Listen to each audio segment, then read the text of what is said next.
this was the first $100 million of a $500 million deal. He said, you guys have families. We know people. You are going to regret this. And I have to say they were right. We ended up with a franchise acting and modeling school. What we did, a road show, and this was in the summer of 2011. What happens at these? You promote them, and what, people bring their kids in because their kids want to get into commercials or get into acting. So how did you end up in the Bahamas? Like, how you went to the Bahamas? Like, how does, obviously we're here on a true crime podcast, so it obviously went wrong. It definitely went wrong. So the whole family went down, and just to backtrack to the process, I mean, it was like pulling teeth trying to get information about what do we need to do this event in the Bahamas. I mean, it's like I called the U.S. Embassy. I called the Bahamian Embassy, made a contact there, Bahamian Embassy in Washington, D.C., contacted the marketing company in Miami, and ended up working with a company called Carter Marketing in Bahamas. And every one of them was, what do we need to do this business trip and make this event, make sure that we're covered and we got all of our I's dotted and our T's crossed, that we're not going to have a problem. Well, there was never that satisfaction of, yeah, I got it covered. But the main thing was I was working with the Wyndham Resort in Nassau. I think it was called Cable Beach. And I was working with them saying, okay, am I covered? Do we have everything that we need? He goes, well, you know, you need a business permit. Well, no, you don't need a business permit. Well, I talked to so-and-so, and one of the chain emails that I have came from the representative from the Wyndham Hotel. And, you know, this is a country, a small island over there. A lot of people know each other, which is also a detriment to what happened to us, was led to it. But when they said, oh, we talked to so-and-so at immigration or travel and tourism, don't remember exactly what the department was. I think they talked to somebody in immigration, and I've got this in writing in an email. It said, you do not need a work permit. You're doing something to benefit the island and the citizens of the island. All you need is a letter of intent submitted for what you're doing. Well, I had that. Been sending that out literally since the first week we started booking the event and everything. So it's kind of like, okay, well, I guess we're good to go, but never did feel real easy about it. I partnered with MyHeritage to take a DNA test to find out more about my ancestry. MyHeritage sent me a DNA kit, and all I have to do is swab the inside of my cheek, put it in the container, and mail it back. While waiting for your results, you can enhance, colorize, and even animate your old family photos. It's like bringing your family history to life. And I've always been told that I have Native American blood in me. And so I'm curious to know what the test says. You are. Is this me? 33.5% Norwegian, 27% English, 12% Scottish, and Welsh. Irish. Oh, okay. Yeah. 6 more. Wait. Okay. 6 more. Georgia, South Carolina, Alabama. Because this is right. My father was raised in Georgia, right? My mom was raised in Jacksonville. Like, this is the general area. So this is a specific area of Norway. Pretty interesting. The results were pretty much exactly what I expected, with the exception that I had been told that I had some Indian blood in me. And so, you know, I'm going to have to ask some hard questions, you know, but I'll get to the bottom of that. When you test your DNA with MyHeritage, their technology compares your DNA data with the DNA data of others and identifies possible family members. If you would like to find out more about MyHeritage, you can scan the QR code or click the link in the description box and use code MattCox to get 10% off. And as a bonus, you will receive a free 30-day trial for MyHeritage's Family Tree History Research feature. But if you think about this, we're taking our 3 kids on the first weekend there, because after the event, we wanted to take them out and spend a day or so before we had to fly back out to LA. So everything went okay. I went there, did the event. saw the 120 or so kids or more, and then ended up working with about 30 some, signing them up, scheduling them for classes and the workshops until the agents come back. But the biggest problem that I made was we were getting ready to, like, the last day there, and my wife there was talking to a couple of local girls, and she goes, "I think we've got our teachers." We basically had to teach acting and modeling. I said, "I don't know about that." I grew up in a small area where people know everything that's going on. She grew up in Northern California in the Bay Area where, like, you don't even know your next door neighbor.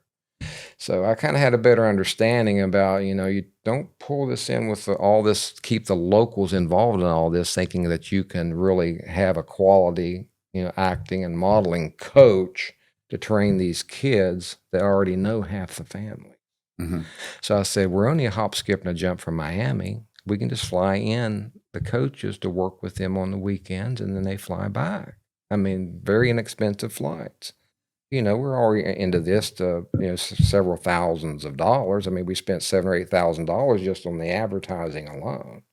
So we planned to do it back in the around 2010 or something. We felt a show that was successful was about 30,000 or more of gross.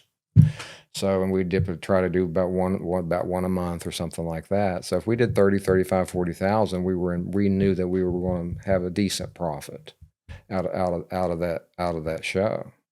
So I said, I don't think we need to do this. Let's just bring them in from Miami. I mean, there's some great, it's a great industry over there. There's definitely going to be some good acting and modeling coaches. Let's just bring them over. Oh no, we're going to save money. They're already here, and this, that, and the other. And I just kind of reluctantly gave in, which I should never have done that, because we hired thieves.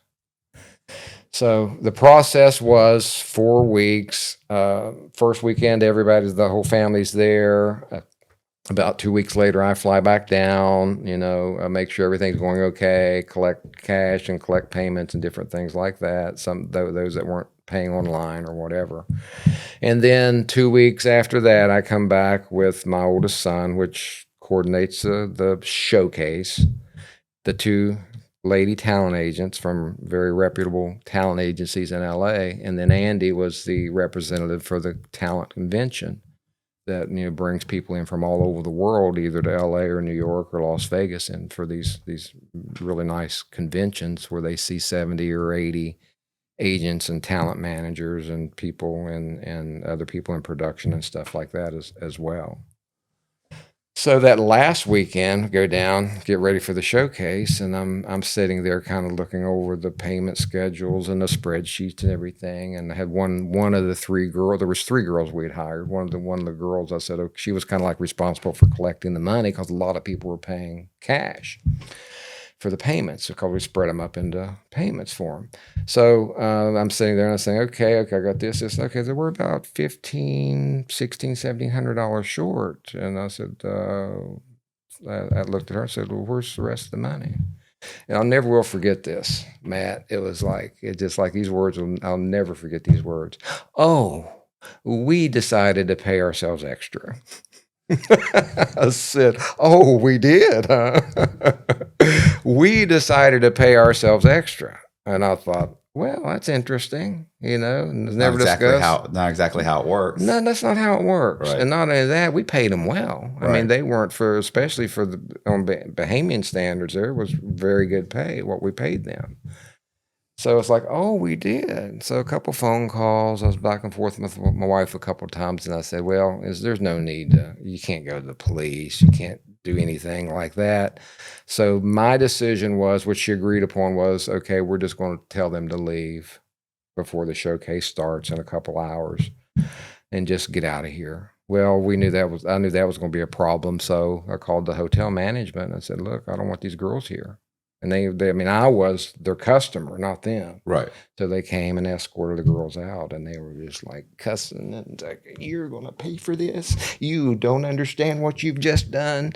So I was literally threatened as they were being escorted out. And I'm thinking, I'm the one in the right here. They stole from me. I'm not asking for the money back. I didn't go to the police. That would have been a joke anyway. So we're there doing the showcase, and So why not go to the police? Like, are they just that oh, corrupt? I already knew that was not. I mean, I already kind of got a feel for the island and how they operate over there. Very lackadaisical. I mean, we're used to doing these events, and we go and we say, "Oh, we need an extra table. We need another row of chairs. We need a projector. We need a screen. We need a backdrop. I mean, everything we need. We were just like used to them, and especially in the States. I mean, you asked for it, you'd have it 20 minutes later. Right. Sometimes faster than that. Well, anything like that you do over there, it's like it's just what is the phrase, laissez-faire or whatever, Right. where it's like, okay, when we get to it, we'll get to it. It could be 4 hours later, or not even get it at all, or not till the next day. So I just saw how they functioned and they operated, and I started to realize how a lot of them knew each other. Mm-hmm. And everything. And I said, you don't go on somebody's home turf and then try to dictate what they want to do, how we're going to do it. I kind of, the understanding to me, and this through the whole process of the months that I was stuck there, was they didn't really care for Americans. But they knew that we spent a lot of money over there, Right. the tourists and everything, or either they were just so unemotional about everything. I know when you go to the beach and stuff like that, it's all nice and sweet and everything. But when you're doing business there or you have other intentions there, that's when you really run into situations where you would never expect to happen. So I knew that just getting a feel for the people and how they operated there and everything, that I was outnumbered. There was no way that I was going to, try to recover $1,600 and go to the police. I mean, it would be just never worked out well. And the way they were talking on the way out is, we know people, you are going to regret this. And I have to say they were right. Right. They were right. So we finished up the showcase. And I'm sitting there at the end, wrapping everything up, kind of putting stuff together, pulling paperwork and everything back together. I had a little workstation in the back of the room. And then all of a sudden, there's 3 or 4 guys standing around me, and one's flashing their badge. So we're in immigration department. And saying, okay, what I would like to see your paperwork and your work permit. And I said, well, I don't have a work permit, but I have the paperwork that I submitted in to get approved to do this event, which is basically a letter of intent telling us what the event was and why we were there and what we're going to do and how it benefited the country. That was kind of like what our letter of intent was, but that was acceptable through travel and tourism, or whatever the name of that department was, in the immigration department. So, because when we went there, if I backtrack to when my whole family came there on the first event, which I believe was in July, I didn't want to put my whole family in jeopardy. So they held us up at the airport. They said, what's your paperwork, passports, and any type of paperwork? Why are you here for? Well, we're here for business. We're not going to fake it and say we're just here for a weekend vacation when we're going to be there for a month. And so I give them the paperwork that I had prepared and submitted into the legal departments, including the Bahamian embassy in Washington, D.C., which that was a joke. Absolutely no help at all from them. They went back to their office, came back about 10, 15 minutes later and handed everything back, said, you're good to go. And I'm like this. I'm thinking, we're good to go. We're here. Never felt comfortable 100%, but I felt like, because I'd been through the ringer so much trying to figure out this process, which was really just ridiculous. Right. Because it should have been much more simpler than what it was. Getting whatever the paperwork, whatever the work permit, or whatever that we needed. So they let us in, but and then 4 weeks later, we're arrested for not having a work permit. Okay, so they said, we need your permit. Right. And you said, here's my stuff. And then what happened? This was stuff. Okay, so we were escorted back to our hotel room.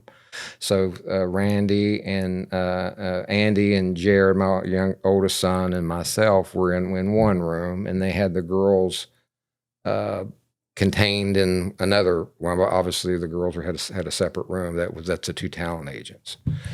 So when we were there, and then one of the head men from the immigration department came into the room and started talking to us. And I remember his last name was Bastian. And it's kind of like it just kept getting escalated. You were doing this, you were doing that, you're defrauding the people. It just kept getting escalated worse and worse and worse. Like, wait a minute, that's not what we're here for. I mean, we spent $8,000 advertising where we were all over the islands advertising. Everybody knew about this event. How are we here to defraud you when we plaster it all over your local media? We're here, a talent search and everything like that. So then they're coming in and trying to accuse us of all this other stuff that we were not doing. Well, I understood the process later. You got to think I'm still operating in this naive state, just based on my upbringing in West Virginia and everything like that. I'm still, a little naive, a little bit too trusting and everything. And then he would go out, and 20 minutes later, he'd come back in and badger us more, just accuse us of everything. You're doing this, you did that, and all of this, and you're looking at fines and jail time and all that. He'd go out and another 20 minutes, 20, 30 minutes and come back in. Well, this went on for like 3 or 4 hours, from like maybe 7 o'clock to 11 o'clock or midnight. And I didn't know at that time, I'm not silly enough or naive enough not to have a sense that, okay, I could probably dish out a few $100 and be done with this whole thing. But I'm thinking on terms as an American in our process and system here in America. And it's like, if I do that, I could be in a lot worse trouble. Well, as soon as he said you're facing fines, I'd be like, well, how much are the fines? I'll pay him right now. That's probably what he wanted you to say. Oh, yeah. Well, it's $1,000 fine. Well, I can pay that right now. Yeah.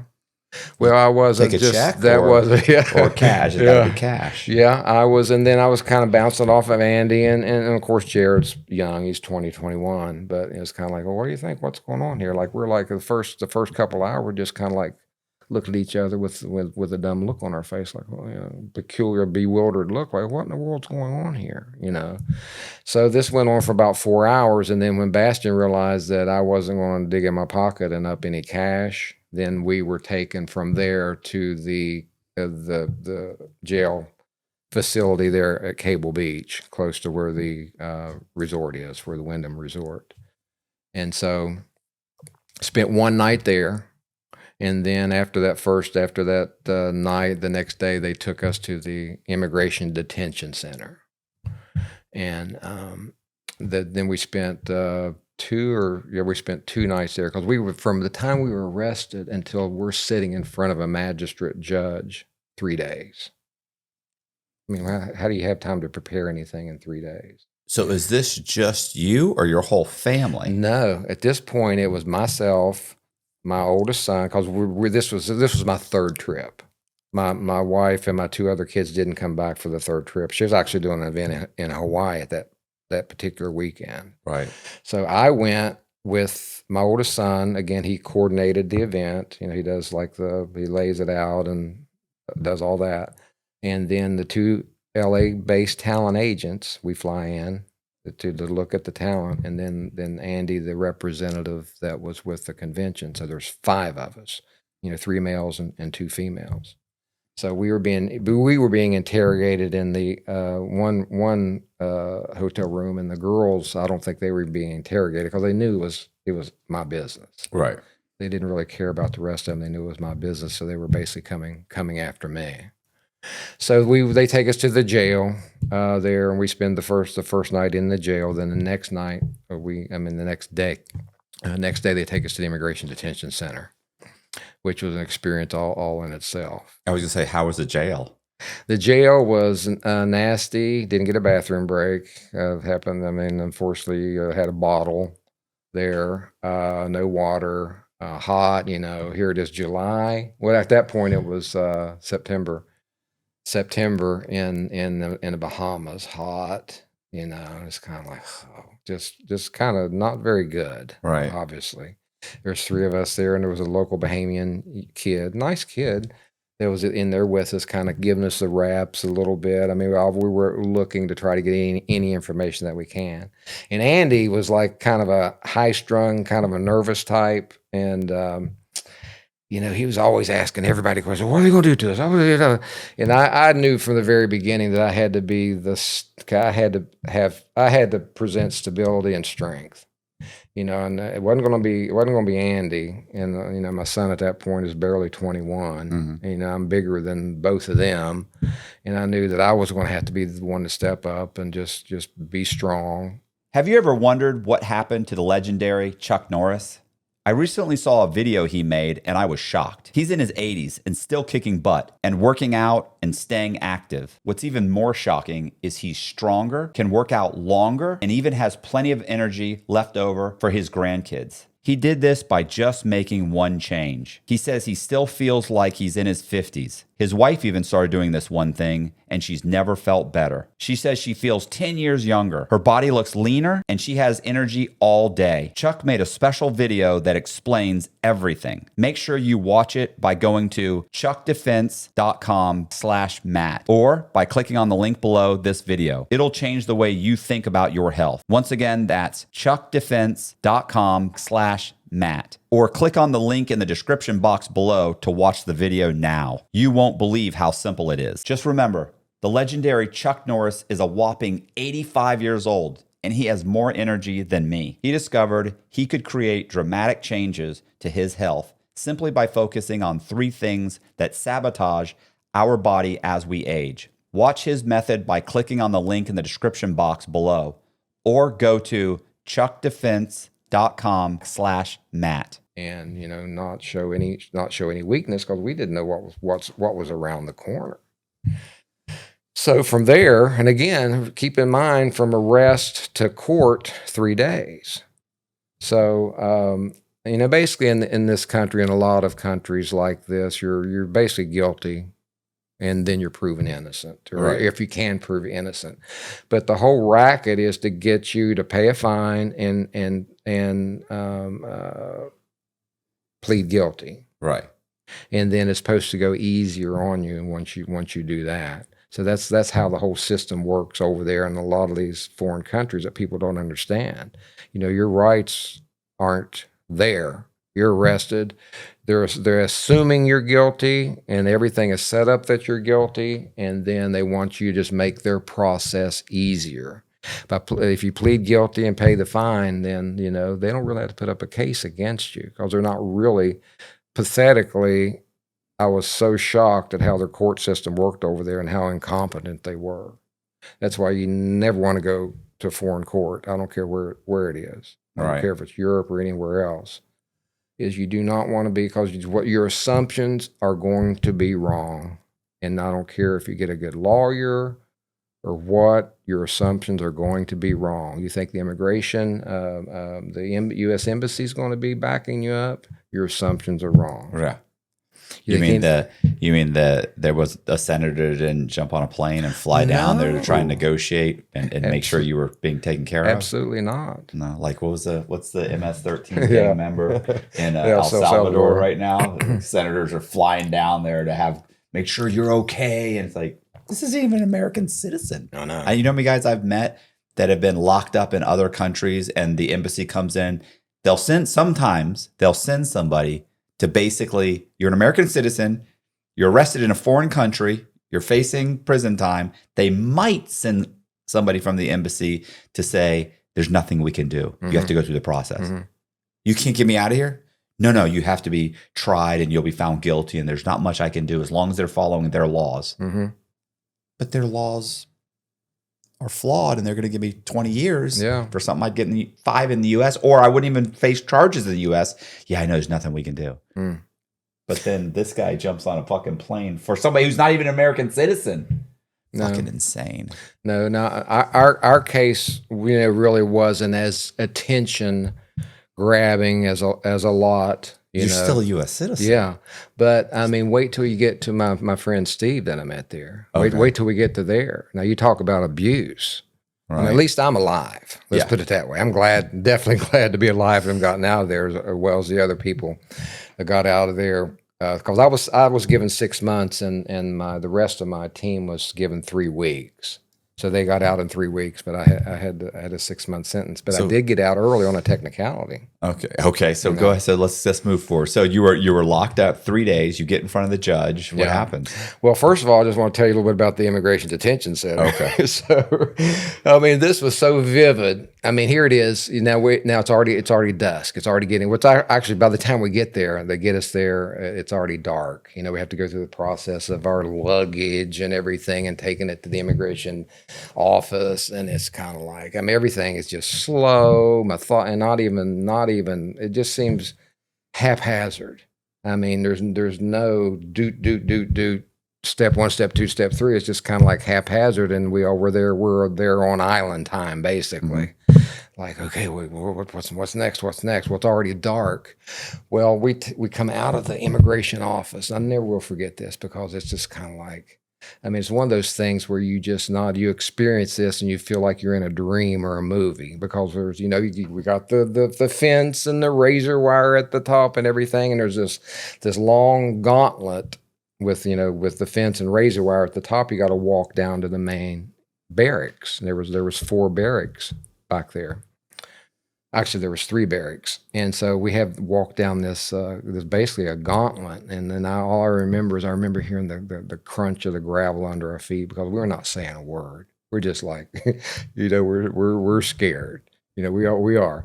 And I'm like, well, I got to go show tough. I got to stay strong for everybody else. And of course, everybody's asking me questions, because they're blaming.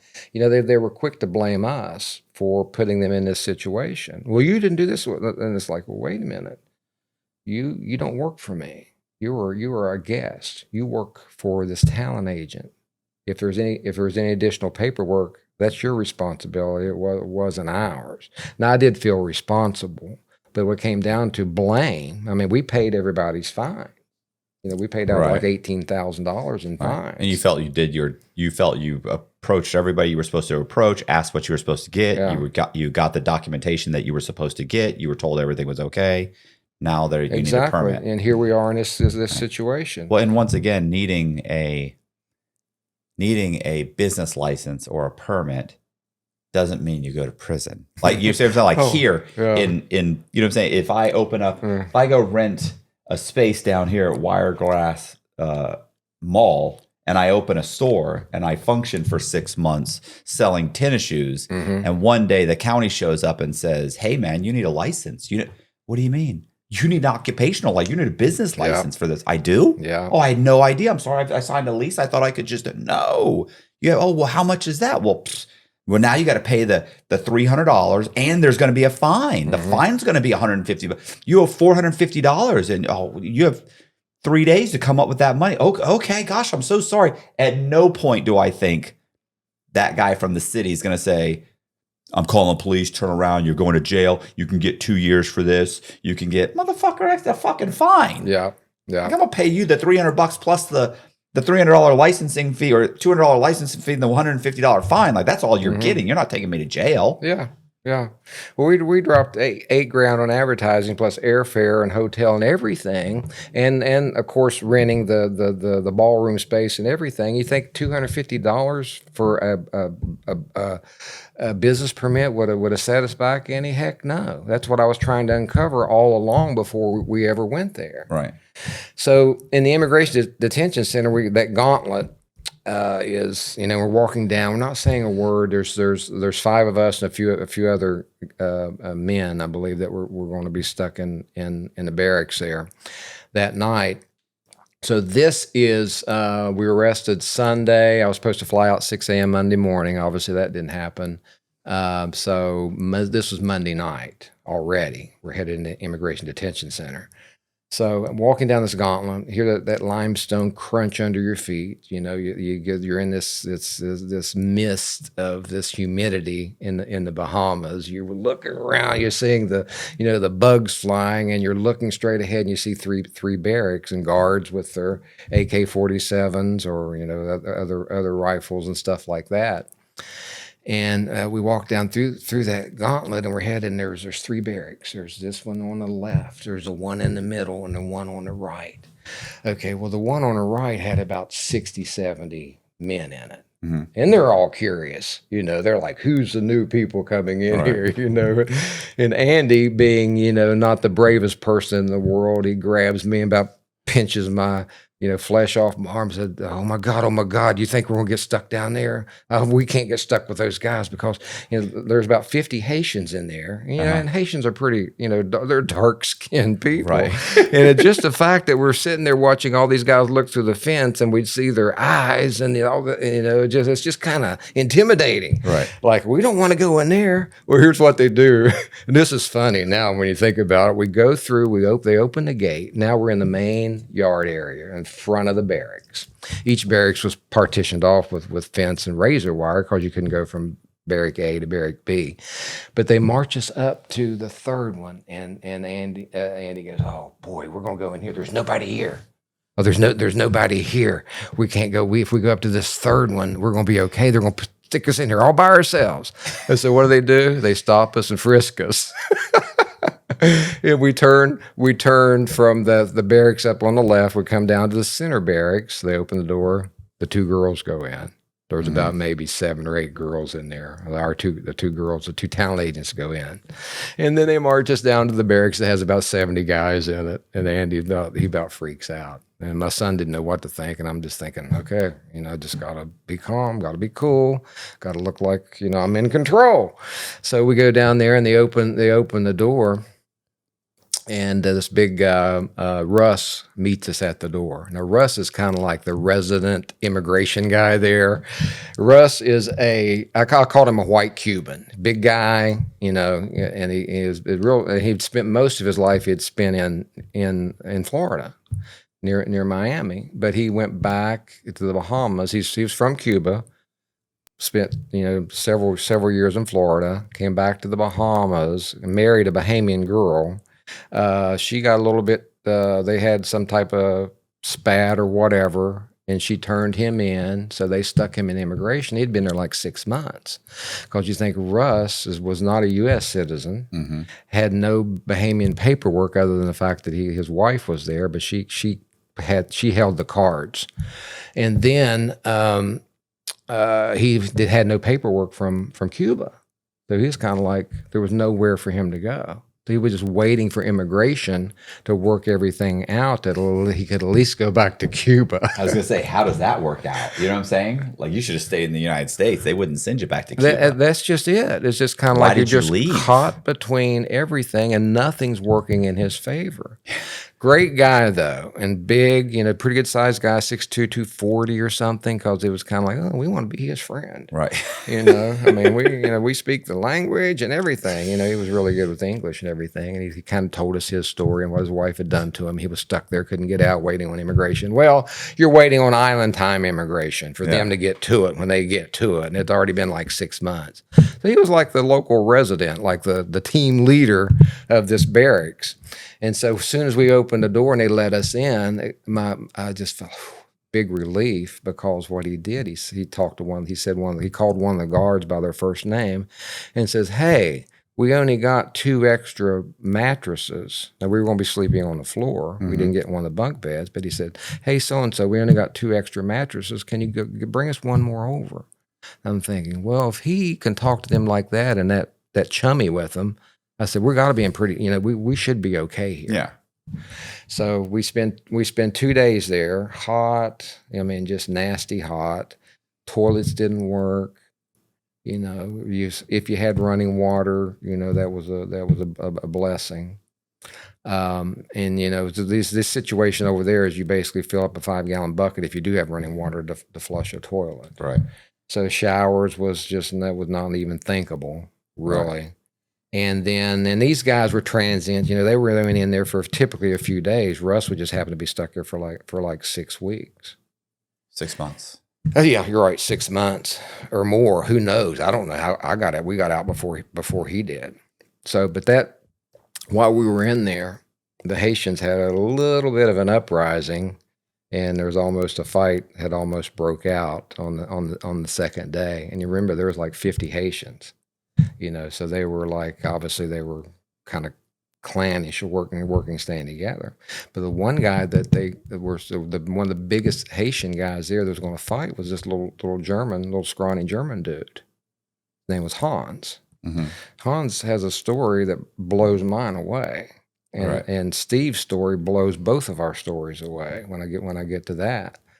But Hans almost was like Andy was like a member. I said he's one is like asking all kinds of questions, trying to get to know the people and trying to predict what's going to happen next. Looking from a fearful perspective rather than like let's just wait and see. So Andy got to know Hans a little bit better than me, and he came to me. He said, "You know who he is? You know what he did? He's a German drug runner." I said, "Really? Really?"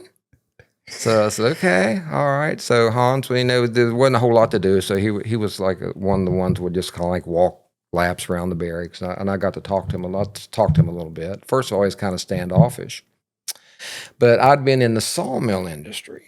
So in wood products in West Virginia and Tennessee and North Carolina and all that region, Appalachian region with lumber industry and everything. And I've seen a lot of people, even though I only worked in that industry for about a year, as I traveled to these sawmills, I'd go 1 week and I'd come back a week later and the guy would be like missing a hand. And he'd be back at work. He's like fourth generation sawmiller. And he'd like, "I'm just back to work." I said, "Oh man, what happened?" Well, I got a little bit too close to the gang saw, lost my right hand. No big deal. Fingers missing and stuff like that. Well, I struck up a conversation with Hans, and he had on his left hand, half of his fingers were gone. I said, "Okay." And this is before I even knew he was a drug runner. And I said, "Hey, did you work around, were you in a sawmill or something?" He goes, "Nah." He just kind of walked away. And then from that point, Andy had already made his rounds trying to talk to everybody that spoke English and everything.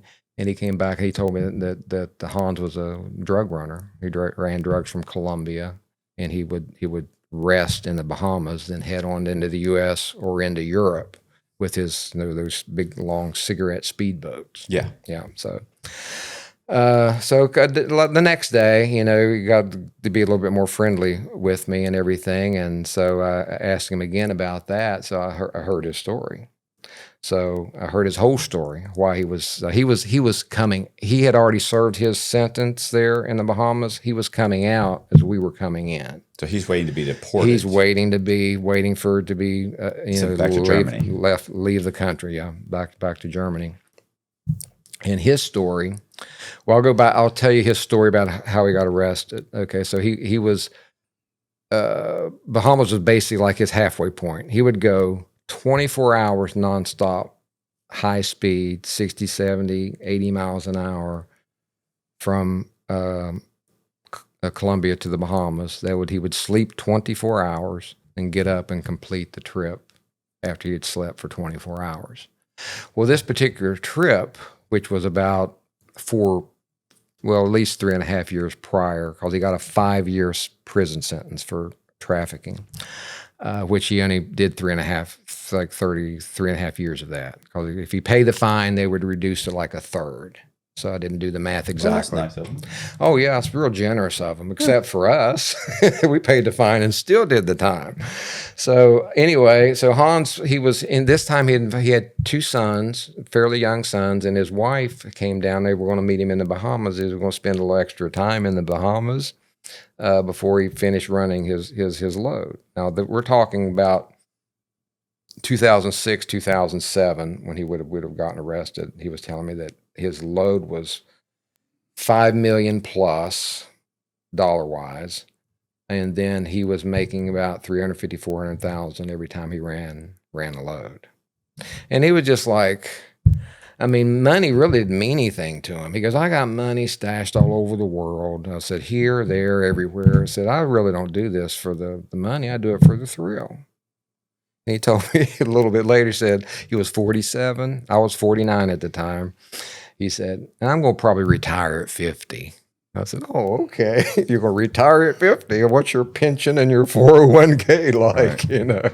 He's going to retire at 50. He said, I've probably done enough now. But anyway, his family was there with him.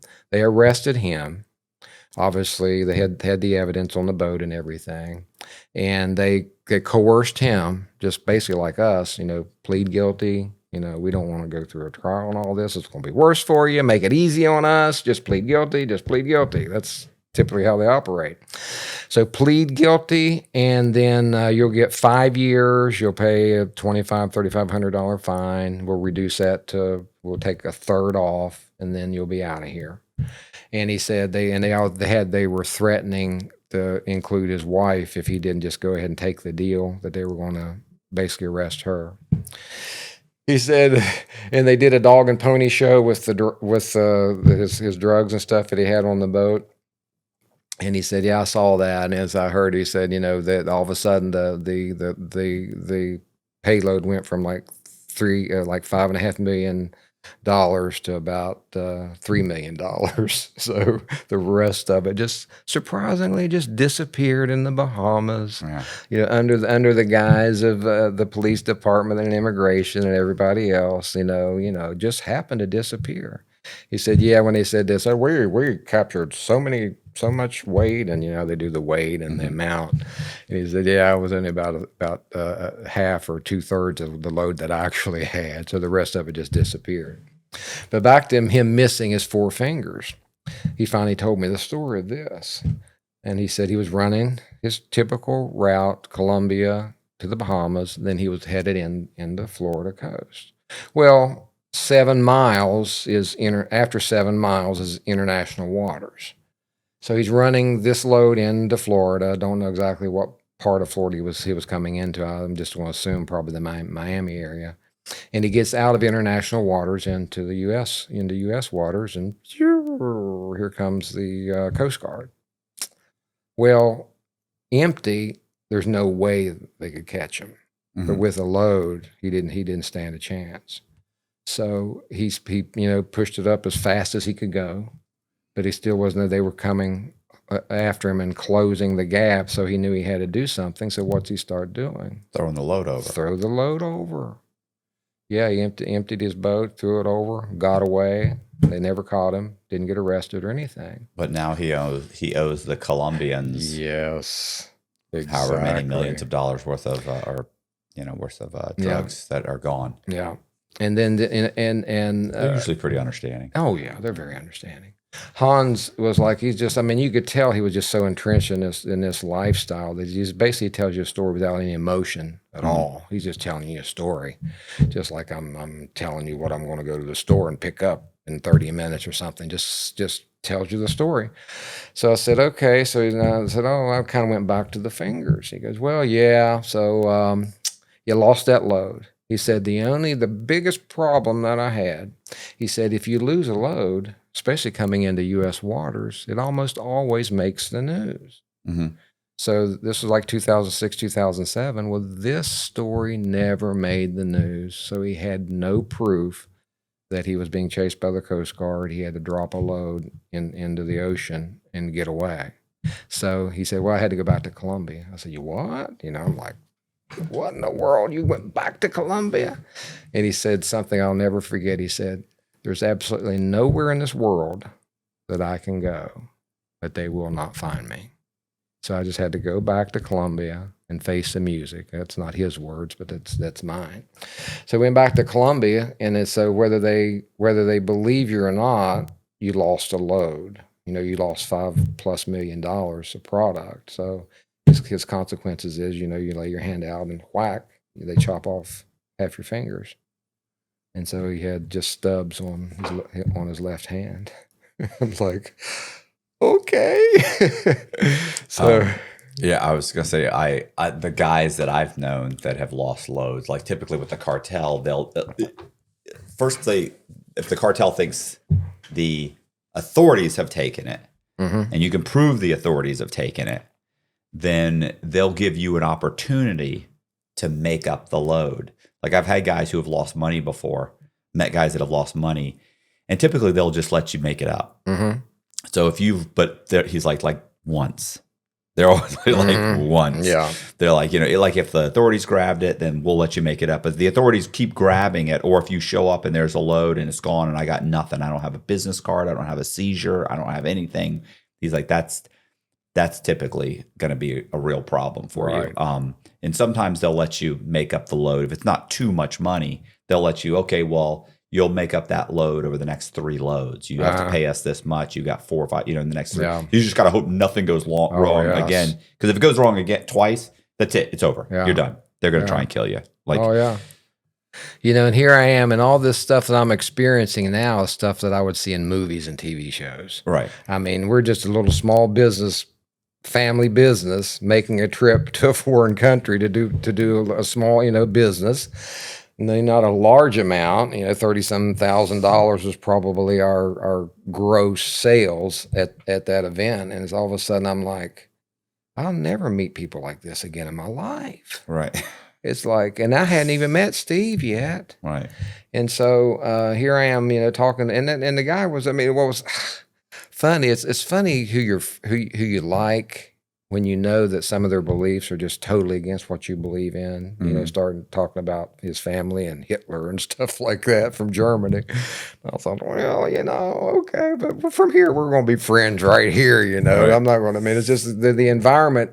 The environment that you're in situations like that creates a whole different dynamic with the people that you meet, whether they be friend or foe. Mm-hmm. Sometimes it's going to be totally opposite of what it's going to be when you're, just doing your normal life out in your own and your typical environment. But I liked Hans. Hans was he was interesting. He was absolutely afraid of nothing.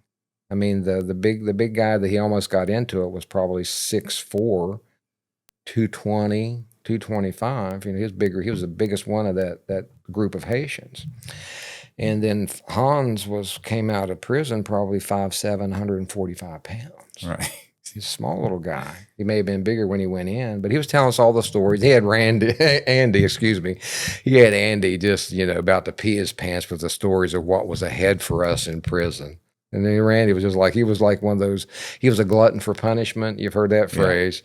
He wanted to know everything. Well, what's going to happen? Where are you going to go in here? You're going to have a cellmate, and this is going to happen, and you better not do this. You better not do that. You're going to pee and poop in a bucket, and, you're not going to have any time out, and this, right. And Andy would come to me and just like, you said this, we're going to do this, we're going to do that, we're not going to pee.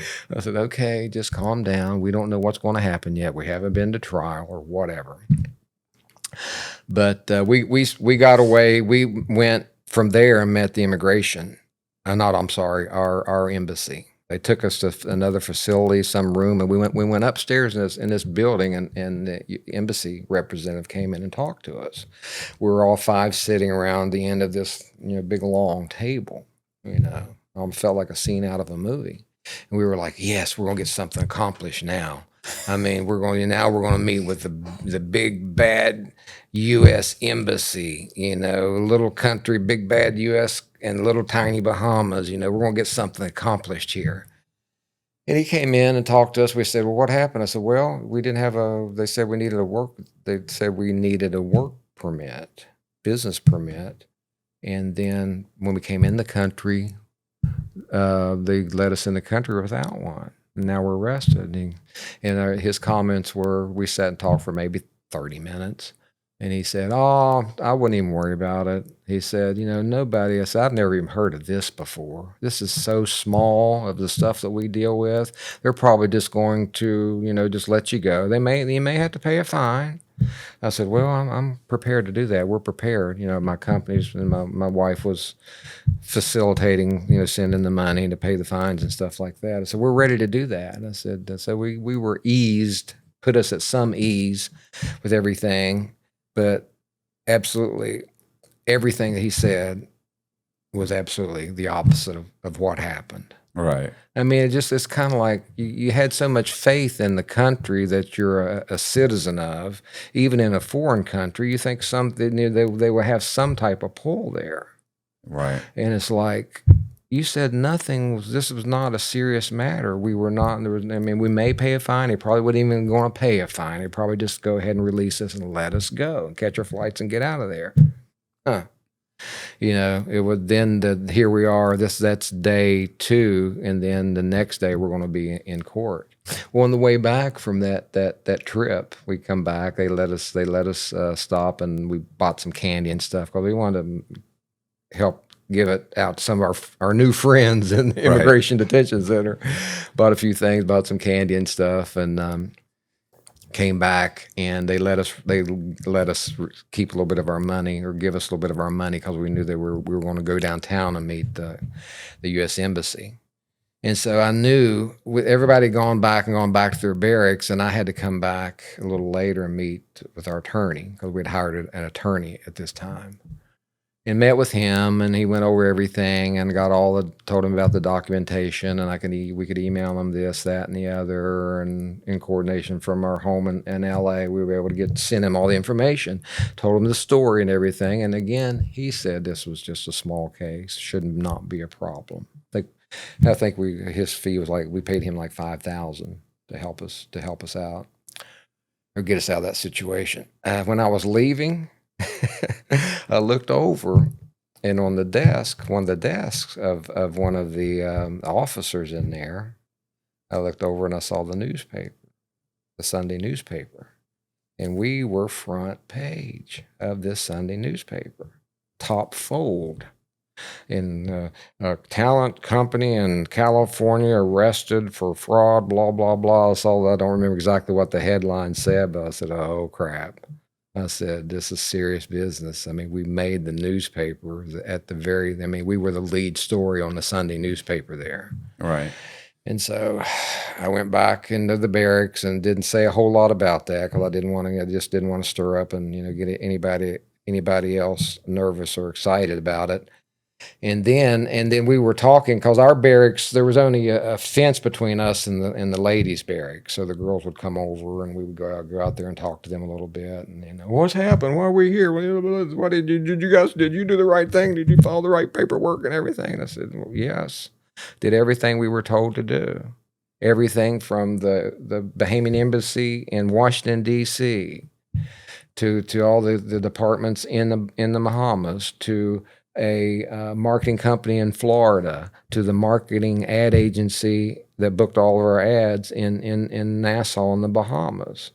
And then the hotel was a kicker, because they said we did not need to have the work permit, because they talked to somebody at the immigration department and said we were okay based on the type of event we were doing. Did not have to have a business or work permit. I'm using those interchangeably. But obviously, none of that worked out, and none of that was true. So we go back to the barracks, and then the next day we're taken to the bus to the courthouse, and there's cameras. There's the perp walk and all that. And the news is there, and the girls that had us arrested were there, yelling at us, and we told you were going to do this. We were going to do this and do that. And I'm like, let's just get in here and get this over with. Got in there in the courthouse, and we were before magistrate level judge, and our attorney started. They had the representative there that was fighting for the state, and then we had our attorney. None of us got to speak at all. And every time he started presenting the case, she just shut him up. Well, we know that I've got this email that he sent, and they were told that, that's not it, don't want to hear anything about that. And she just laid into us and accused us of everything, just like the immigration department had done to us. You're trying to defraud the country. You're trying to do this. You come over here trying to make us look like fools, and just laid into us, just like we were just like the worst criminals. We'd come over there and murdered 10 people or something like that. So we literally got everyone was fined. $2,500 for everybody, but mine was $3,000, because I was typically the ringleader or the business owner. And then we were told in immigration, we got a lot of information, because a lot of these guys had already been in jail and stuff. We said, if you pay your fine, you typically won't do the time. But if you can't pay the fine, you're going to spend time in jail. Well, we paid everybody's fine, but they still sentenced us as well. Now, they gave me 6 months, but I found out later that could have been 3 years for this what I consider a small infraction. Mm-hmm.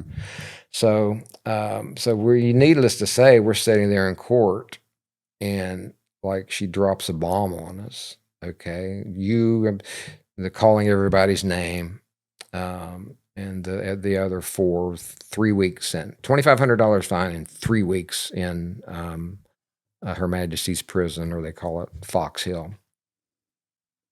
Listen, they hadn't gotten to me yet, so I'm thinking, oh Lord, what's up for me? Then mine was $3,000 in 6 months. So here we are, just kind of like again, you feel like you're in a dream. This is like, there's just no way. This is just absolutely crazy. Then, looking at, spending, the next several months in a foreign prison, not knowing what to expect when we get in there. Right. So we go in, and from there we're taken directly to the prison. And it looks like an old prison. If you ever look up pictures on the internet and stuff like that, Fox Hill, it was considered one of the worst prisons in the Western Hemisphere. And I think they either renamed it or they built something new because it was pretty old and dilapidated as it was. So we went into the intake department, and we were there for 2 days waiting to be assigned to a cell or waiting for space to be available. Well, they didn't really care about space. They just crammed you in anyway. So, and like all of a sudden, here we are, we're sitting in a small cell, the three of us, the three men, myself and Andy and Jared, and then there was another local Bahamian there was in this small cell with us. And I literally thought that I was going to just dehydrate because with four of us, whatever the temperature and the humidity there, outrageous, and then we had 1 gallon of water a day to split between the four of us. So at night, I didn't even sleep on a bunk. Well, there's only 2 bunks anyway, and I think there might have been another mattress, but I just slept on like a piece of cardboard in front of the door, obviously bars, just to get some air, a little bit of airflow, because I'm a heavy sweater. The other guys didn't sweat near as much as I do, but I've always just heavy sweat, so it doesn't take me long to deplete my whatever water's in my system because I just sweat a lot. So we were there.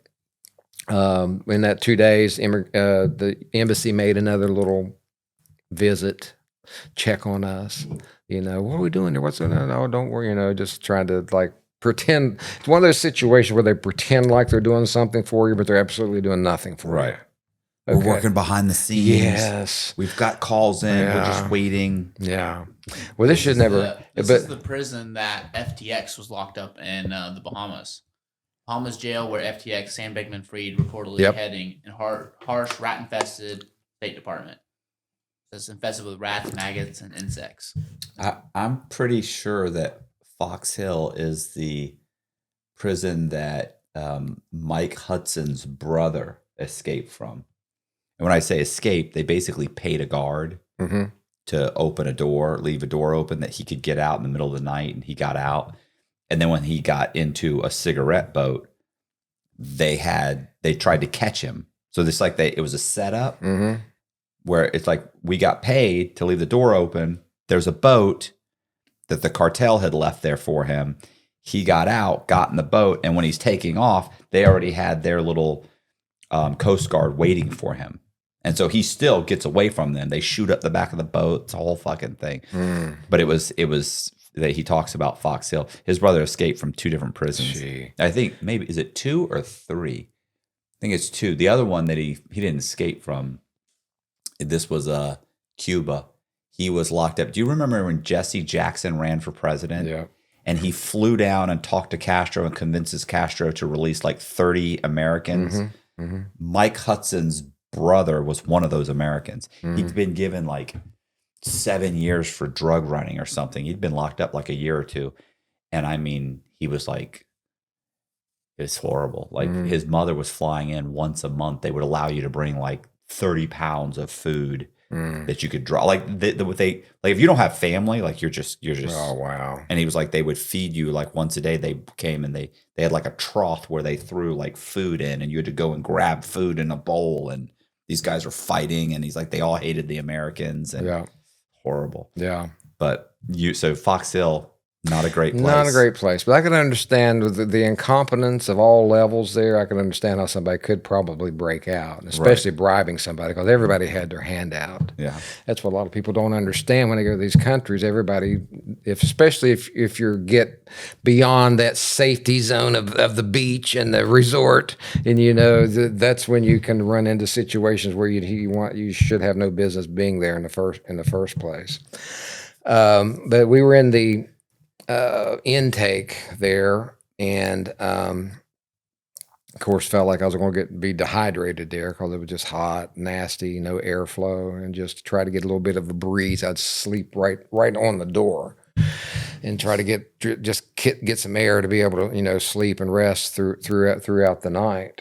If you sleep hot at night, you know how disruptive that can be. Whether you're having trouble falling asleep, you're waking up sweating in the middle of the night, or all of the above. That's where Ghost Bed can help. As the makers of the coolest beds in the world, Ghost Bed is your go-to for cooling mattresses, cooling pillows, and cooling bedding. From their signature Ghost Ice fabric to patented technology that adjusts to your body's temperature, every Ghost Bed mattress is designed with cooling in mind. So whether you want a plusher mattress that cushions your shoulders and hips, or a firm option with exceptional support, your Ghost Bed will keep you cool and comfortable all night long. When you purchase a Ghost Bed mattress, your comfort is guaranteed. You can try out your mattress for 101 nights, risk-free, to make sure it's the right fit for you. Plus, they offer free shipping, and most items are shipped within 24 hours. If you're not sure which Ghost Bed is right for you, check out their mattress quiz. You'll answer a few questions and get a personalized recommendation. Even better, our listeners can get 50% off site-wide for a limited time. Just visit ghostbed.com/Cox and use the code COX at checkout. Again, that's ghostbed.com/Cox with the code COX at the checkout to save a whopping 50% off site-wide. And then that was the first time that I had, I told you the embassy had come there. And then the first time that I met Steve, which will lead into a horrible situation and a totally unbelievable story when I tell you about what happened to him. But we'd met Steve. We were all in this little common area outside of intake. And that's when Steve came up and said, "You guys are Americans?" And I said, Yeah. He goes, I'm from New Orleans. Well, he had been several years back in Indonesia, in Jakarta. But I was just thinking, I didn't think much of it. And I said, he just was, at that point, was kind of frail. And his clothes were way too large for him and everything. I was, you always try to size somebody up a little bit, thinking, well, who is he and why is he here and everything? And he had already been there probably 12, 14 months. And I'll get into that story a little bit later as to why he was already he wasn't sentenced, hadn't even completed the trial at this point. But he was just sitting there wasting away in prison, and he was in the remand area, so they hadn't even sent him to a cell at this point. Okay, so the next day, the three of us, Andy, myself, and Jared, they're taking us out of intake and going to take us to our cell. And he, Andy being the brave soul that he is, I've already told you about him. Here we go. We go out, and he goes, "Where are we going to take us?" I don't know. Well, where are we going? So they don't tell you anything. They just lead us out. Then we go into like an open courtyard area near the entrance, and they're walking us a certain direction to a little bit to our left, and we look up, maximum security. It's like Andy about pisses his pants at that point. He said, "Oh my God, we're going into maximum security." I'm not saying a word. I'm just like, hey, I don't know what's going to happen once we get beyond those doors, but I know we got to stay strong and be prepared for anything that can happen. So they take us into the maximum security. They take us down the long hall. We end up in this, they call it the bulkhead. The bulkhead, what I found out later, I measured it roughly about 8 foot wide and probably about, I'd say 35 feet long. Well, it was the old shower quarters, but they had taken out all the plumbing and everything else. But you walk in there, it's full of, it already had probably 17, 18 people in that cell. And just you kind of get a grasp and kind of get a look at everything and look down at the end, and you see like a curtain, old blankets stretched out at the end of it, like for some like a little private area behind there. Well, we get greeted pretty, but it goes pretty well in coming into our cell. Now these bulkheads, they kind of reserve these for the foreign nationals. They try to keep most of the foreign nationals together when they come into the prison over there. And then we did have a scattering Bahamians in there, and one of the Bahamians was a big, good-sized Bahamian guy. Ended up being like, he kind of knew the ropes in and out, and he kind of helped us out a little bit, and he liked us and everything. And we found out that they don't typically come after Americans too bad, because they kind of think that we, do have resources and have money and stuff like that. And they'll kind of look out for you to some degree. Mm-hmm. Not that you should ever feel safe. And I found that out a couple weeks before I got out of there. But you did feel a little bit of ease. And then you realize that this is kind of like a revolving door for the locals. They just stick them in prison and then sort out the situation after they got arrested. Like one of the guys was arrested. He was accused of rape. They just stuck him in jail. Well, he was just a situation where he's in the wrong place at the wrong time. And then even his wife had bailed him out. So I only talked to him for, a few hours or maybe a day before he got bailed out. And you just understand that the system is they just stick you. They sort it out after they'll just stick you in prison. Mm-hmm. And decide whether you're going to get bail, whether you're going to go from prison to court. Now, us being foreign nationals, we went from immigration detention to court. But the locals, they'll just stick them in prison, and then they'll sort it out after that. But the whole key is they want everybody just to plead guilty. And then they'll get their fines, and then it'll make it a lot easier on their system, because their system's terrible. All right. Even when I tell you about what happened going to the appellate court, that how I got released a little early on a technicality. So it wasn't such a desperate situation, as we didn't feel threatened just as soon as we walked in and everything, because there were people there from all levels. Yeah, there was murderers in there and stuff like that, and people that had been involved in some illegal activities and stuff like that. But some of them really didn't even deserve to be in there, especially from the locals. But I mean, it was an international holding area, because when I first got in there was 5 Dominican fishermen that got arrested for being out of fishing in Bahamian waters. They got arrested for that, and they became really good buddies. And one of them will pick somebody, and kind of like the 2 or 3 of them just felt like they kind of like adopt you. Mm-hmm. And one guy that kind of, I'll say, adopted me was a guy by the name Francisco Delva. He was Dominican resident, but he was originally born on the other side of the island, which is Haiti. But he lived in the Dominican, so he was of Haitian ancestry, but became a Dominican fisherman. But what happened with them is they were caught in Bahamian waters, and then the fishing company just kind of like, you're on your own. Right. They probably it might have been their mistake, probably was, but they just on their own. So they all had a year, I believe. They couldn't pay their fine, so they all had a year for being in the wrong. Yeah, international waters. Just being in the wrong spot. Okay. I mean, it's a money grab too. If right. you can pay the fine, how many was on the boat, it's a nice little money grab for these countries. But if you can't pay the fine, they're just going to stick you in prison. But they also know that somebody like me is going to probably have somebody that's going to help them out with commissary as well. Mm-hmm. So that means candy bars and cigarettes and different things like that I'm able to hand out to my new buddies. Right. So, but anyway, the Francisco just felt like he wanted to look after me a little bit, which was fine. He was smaller than me, but he was a boxer. Mm-hmm. I mean, he had more calluses on his knuckles than I've ever had on my whole body in 63 years. So, but really worked out well and everything. And I tried to take care of him if I got something, and they took care of me, because you go in there, you don't have a bed, Mm-hmm. you don't even have a mattress.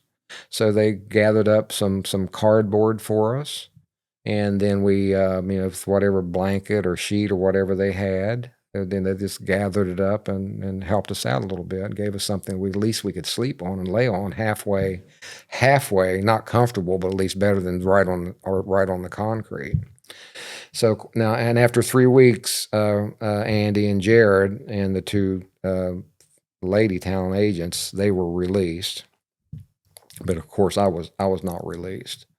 So they got out. They got out in 3 weeks, but obviously I was there for maximum 4 months at that time. But I got out a little bit with a little bit less on a technicality. Because you were appealing the decision. Yeah. I'll go ahead and jump ahead to that, but if I can backtrack and fill you in a little bit about meeting Steve and them coming into our cell and his whole story. But obviously, if you paid your fine, you were reduced a third of your time. So when I went to court, I didn't hear from my attorney for weeks, and he came back, and this was about almost 3 months in, and starting my 3rd month. And he goes, I've got a court date set. We're going to go and ask for bail. Well, I even knew that was fishy, because foreign nationals did not get bail. Mm-hmm. You did not. If you're a foreign national, you could not get bailed out. It's Right. too easy to get off that island. Right. So we went ahead and went to court, and now said if it's going to take if he doesn't set it up within a week, I'm not going to go. I'm just going to wait my time out, because I was facing, just by going to the appellate court, these how these foreign systems work. Just by going there, I was risking more time, 3-year sentence. Right. So did I want to go from 6 months to 3 years? Absolutely not. So I thought, well, I'll just wait out my last month rather than even go to court. Well, we got a court date. We went, and we're sitting there in court, and they're trying to argue. The state, whoever's representing the state's arguing against me, and my attorney's arguing for me. Well, there really wasn't much of an argument, because there's 3 appellate courts, and they're black robes, and they're from that English system, so they have the white wigs and everything. Mm-hmm. It's kind of like, this is kind of weird. But I'm looking at them, and one of the judges said, well, okay, and we understand the charges. Where's the paperwork? Oh, we haven't gotten it yet. Who? Your lawyer? The judges haven't gotten the paperwork about my case. Here I'm sitting in front of them in court. The magistrate level judge never sent the paperwork to the appellate level judges. This is basically their Supreme Court. Yeah, this is just how incompetent. Didn't even send the paperwork. So they're sitting there thinking. And one of the judges said, okay, well, we're going to delay this. And it was delayed about 10 days. Then I would come back. Okay, they come and get me again. Okay, you got a court date, come to the cell. I get up, I leave, go out, and know I'm going to be traveling to court downtown. Then I get there, see my attorney, go in, sit down, and the appellate level judges look at each other, and the state starts arguing against me already, without even really being prompted or asked. And then, what's the charges? And then they go, well, where's our paperwork? They still didn't have the paperwork. So my question was, did that magistrate level judge, was she bold enough, trying to appease her friends that obviously sentenced us because she must have known that some of the girls that we had hired to work for us, mm-hmm. or whatever her string of attachment was? Did she refuse to do it? Or were they just that incompetent that she didn't get my paper? They didn't get my paperwork at all. Why isn't your attorney making sure that the paperwork was forwarded? Like, why isn't he making a call? Hey, we had an issue last time. He's kind of stuck in the same system. Yeah, just like I am. But he should have known. Yeah, should have known better. But they go into court not knowing what to expect, almost as much as we don't know what to expect. Right. So you pay all that money, and I feel fortunate that we only paid $5,000. $5,000 to a Bahamian, lawyer. That's a lot of money. For them, that's a lot of money. Well, I mean, I've heard of a lot worse, but anyway, but he didn't hardly know what was going on either. All he had was my paperwork that we submitted to him, letters of intent, and different things like that, and email responses. I gave him all the chain of emails and everything of all of our correspondences and everything, and that we weren't there to defraud the country because we advertised all over the islands and everything with radio and TV. So there was nothing. We weren't hiding anything, unlike the typical unscrupulous businesses that come there and try to do business, under the table and everything like that. So they said, okay, well, what we're going to do was we're going to release him on time served, and their excuse was that my sentence was disproportionate to my cohorts, the other four that was with me. They got 3 months, 3 weeks. I got 6 months, and they just said they based it on disproportionality of my length of sentence based on what they had received. So how long were you in? 4 months at this point? A little over 3 months. So I saved about a month and got out about a month early. Okay. Yeah. What'd you do? Hang out for a couple weeks and oh no, hit the beaches?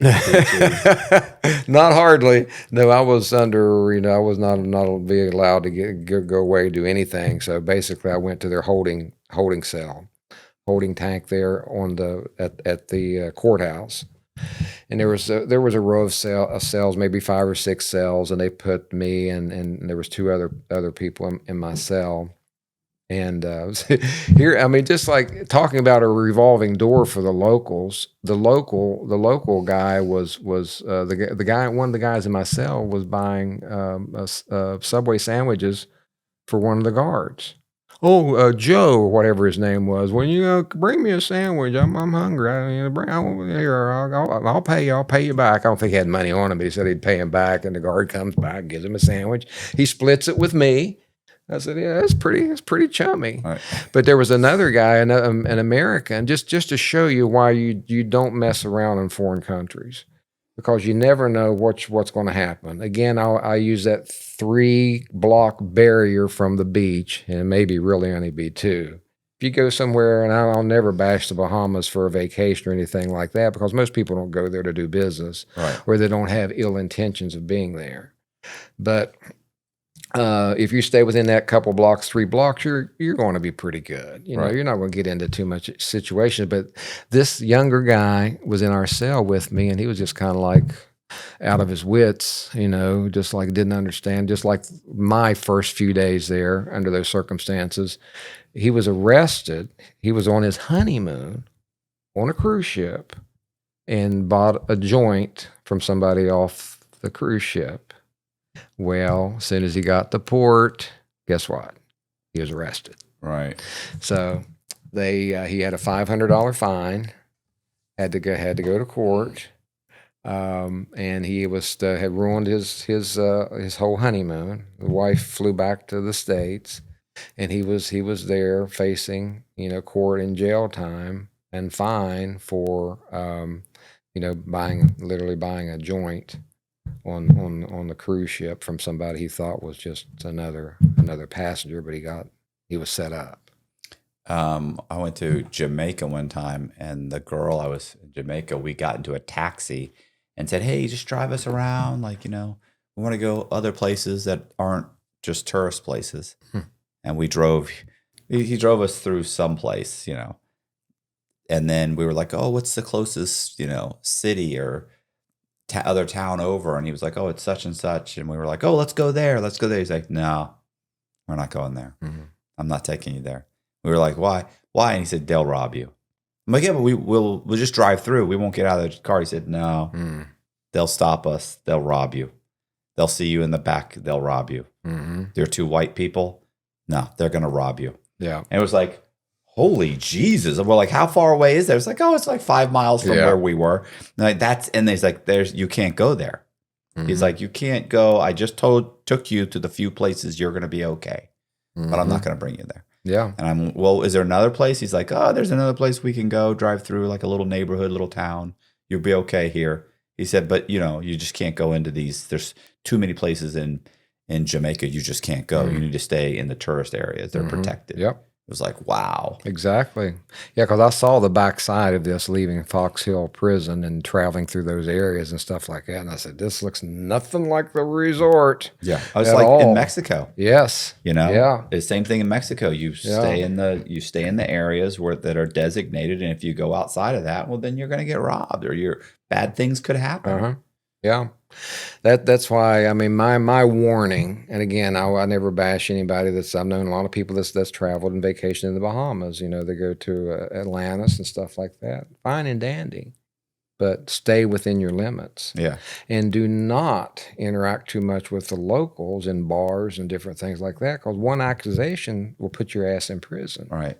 And they most likely see you as a victim. Like they see you as a target. Like this is somebody these are rich Americans that we don't really care for, they have what we want, and how can I get it? Yeah. They basically tolerate us. They didn't like us, but they tolerated us because we go over there and spend a lot of money. But that's my warning. You know, if anything from this our talk here is, that's one of the main things I want to get out is, you know, go on vacation, but do not interact too much with the locals, go out and party with them, or do anything, buy any illegal substance. So I know people that got thrown in prison because they had a casing. They forgot to take a little 22 caliber bullet out of their luggage.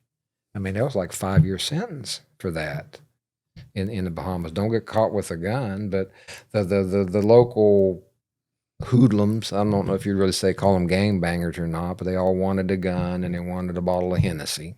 That was their thing, you know, partying and I got a gun, you know. So that was their big thing. But what was interesting about the Bahamas, I got to tell you a shakedown story of how this local Bahamian ended up in my cell with me there. But it's hard to get away with a murder on that island, obviously. You know, it's very small. It's not a very big island at all. There's, 220,000 people at that time. I don't know what the population is now.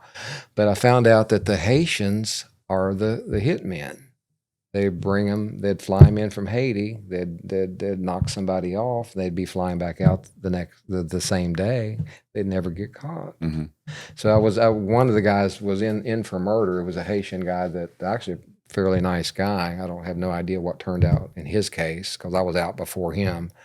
But that's how that's how they run the operation over there. If you want somebody taken out, you hire a Haitian to come in and knock them off, and they're in and out in the same day. Do they still have the death penalty over there?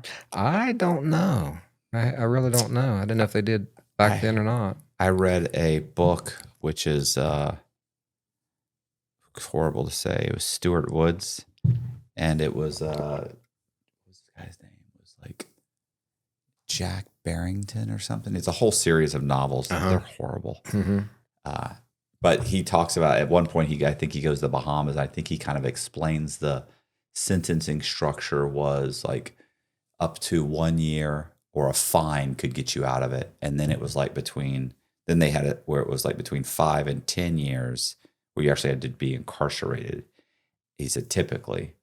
And then it was anything above that was basically, if you were going to get more than 10 years, they basically hung you or shot you or something. Like it was like a 3-tiered system where it's like, you know, and it was funny the way he explained it. I didn't explain it very well, but he explains what falls into each category. And he's like, everybody's trying to stay into that middle category because he's like, because the difference between getting 10 years is over 10 years, they feel like you're such a burden on them. They're like, yeah, just hang them. Yeah, and it was for that. Yeah, you know, but it was interesting. I don't know if it's true or not because it was a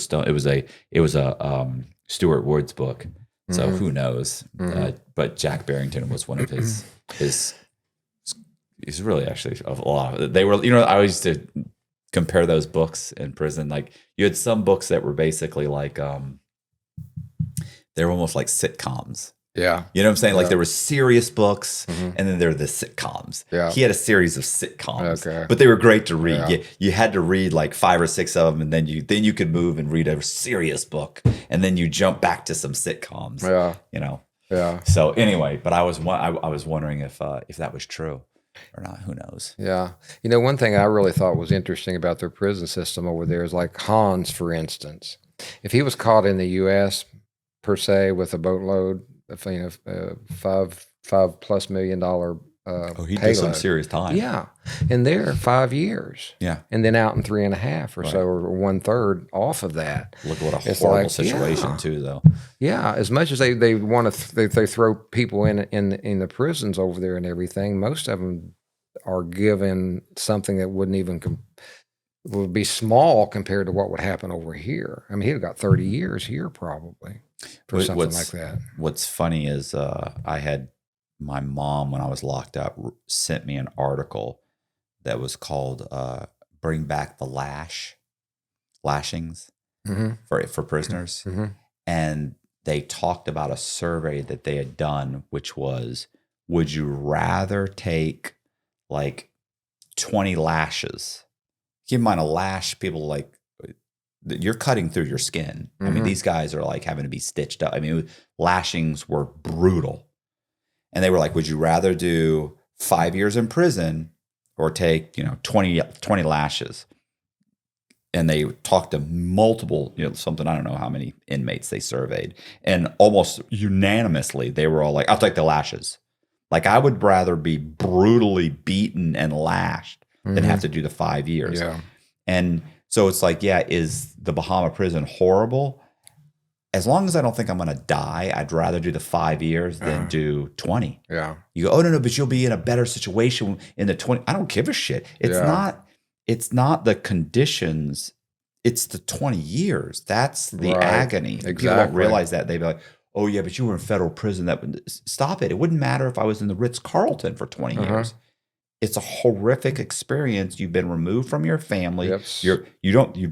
People that have never had their freedom taken away, they just don't understand. You have no contact. You have what doesn't matter if you say, oh, well, you get to be in this nice room, suite, locked down for 22 hours a day or fed through in your suite. It doesn't matter that I'm here. I'm locked in this room for 20 years, or even if I get out and I can walk the track and it's around a nice area and it's on the beach, it doesn't matter. That's not what matters. It's the time. Exactly. That's why I always say these prison sentences in the United States are just draconian. They're just brutal prison sentences. It doesn't matter. I would rather get a 5-year sentence and stay in a real shithole, or even have to work. You're working like on a chain gang for 5 years, then have to do 20 years and you're treated well. I know. Nah, I'll pass. I'll take the 5. Most guys, like I said, guys are saying, no, I'll take the lashings. Right. Jesus. Yeah. I mean, it's your perspective on, I mean, even like I was looking at 6 months, and that just seemed like an eternity to me. Yeah. And not only that, but people don't realize that all the stuff that you do on your day-to-day basis, we had a family business and everything we were running, and all the things that I was responsible for that somehow had to get done. Yeah. Because I'm not there to do it. Well, I always say, like, a lot of people, like, if the problem is when someone says, oh, okay, well, we're going to give the guy a year or 6 months. It's like, okay, well, you have to give him halfway. Oh, he only got a year. It doesn't matter. By the time he gets out in 9 months, he's lost his apartment or his house. All of his clothes and everything are gone because your family will strip you dry. People are always shocked. They're like that, something happens and like their own family members will come in and take all their stuff and steal it and sell it. And you're like, are you fucking serious? Like, lots of people do that. So you're getting out, your car's gone, your credit's shot. You got bad credit. So you go, oh, well, I get out and get an apartment. No, you won't. Because as soon as they pull your credit, they're going to be, my God, you've got a 500 credit score. You owe $40,000. You got a repo. You've got cellular bills. You got electric bills, like all kinds of stuff. Everything's showing up on your credit. Like, you got a massive amount of bad credit. And it's not like it's bad credit 10 years ago and it fell off, or it's 5 years ago. No, right now things are still going bad. They're going bad this month because you only did 9 months on the 12 months or whatever. And you're like, okay, so we have to give them halfway house and give them the ability to go get a job and work to put together some money to get into an apartment of some kind.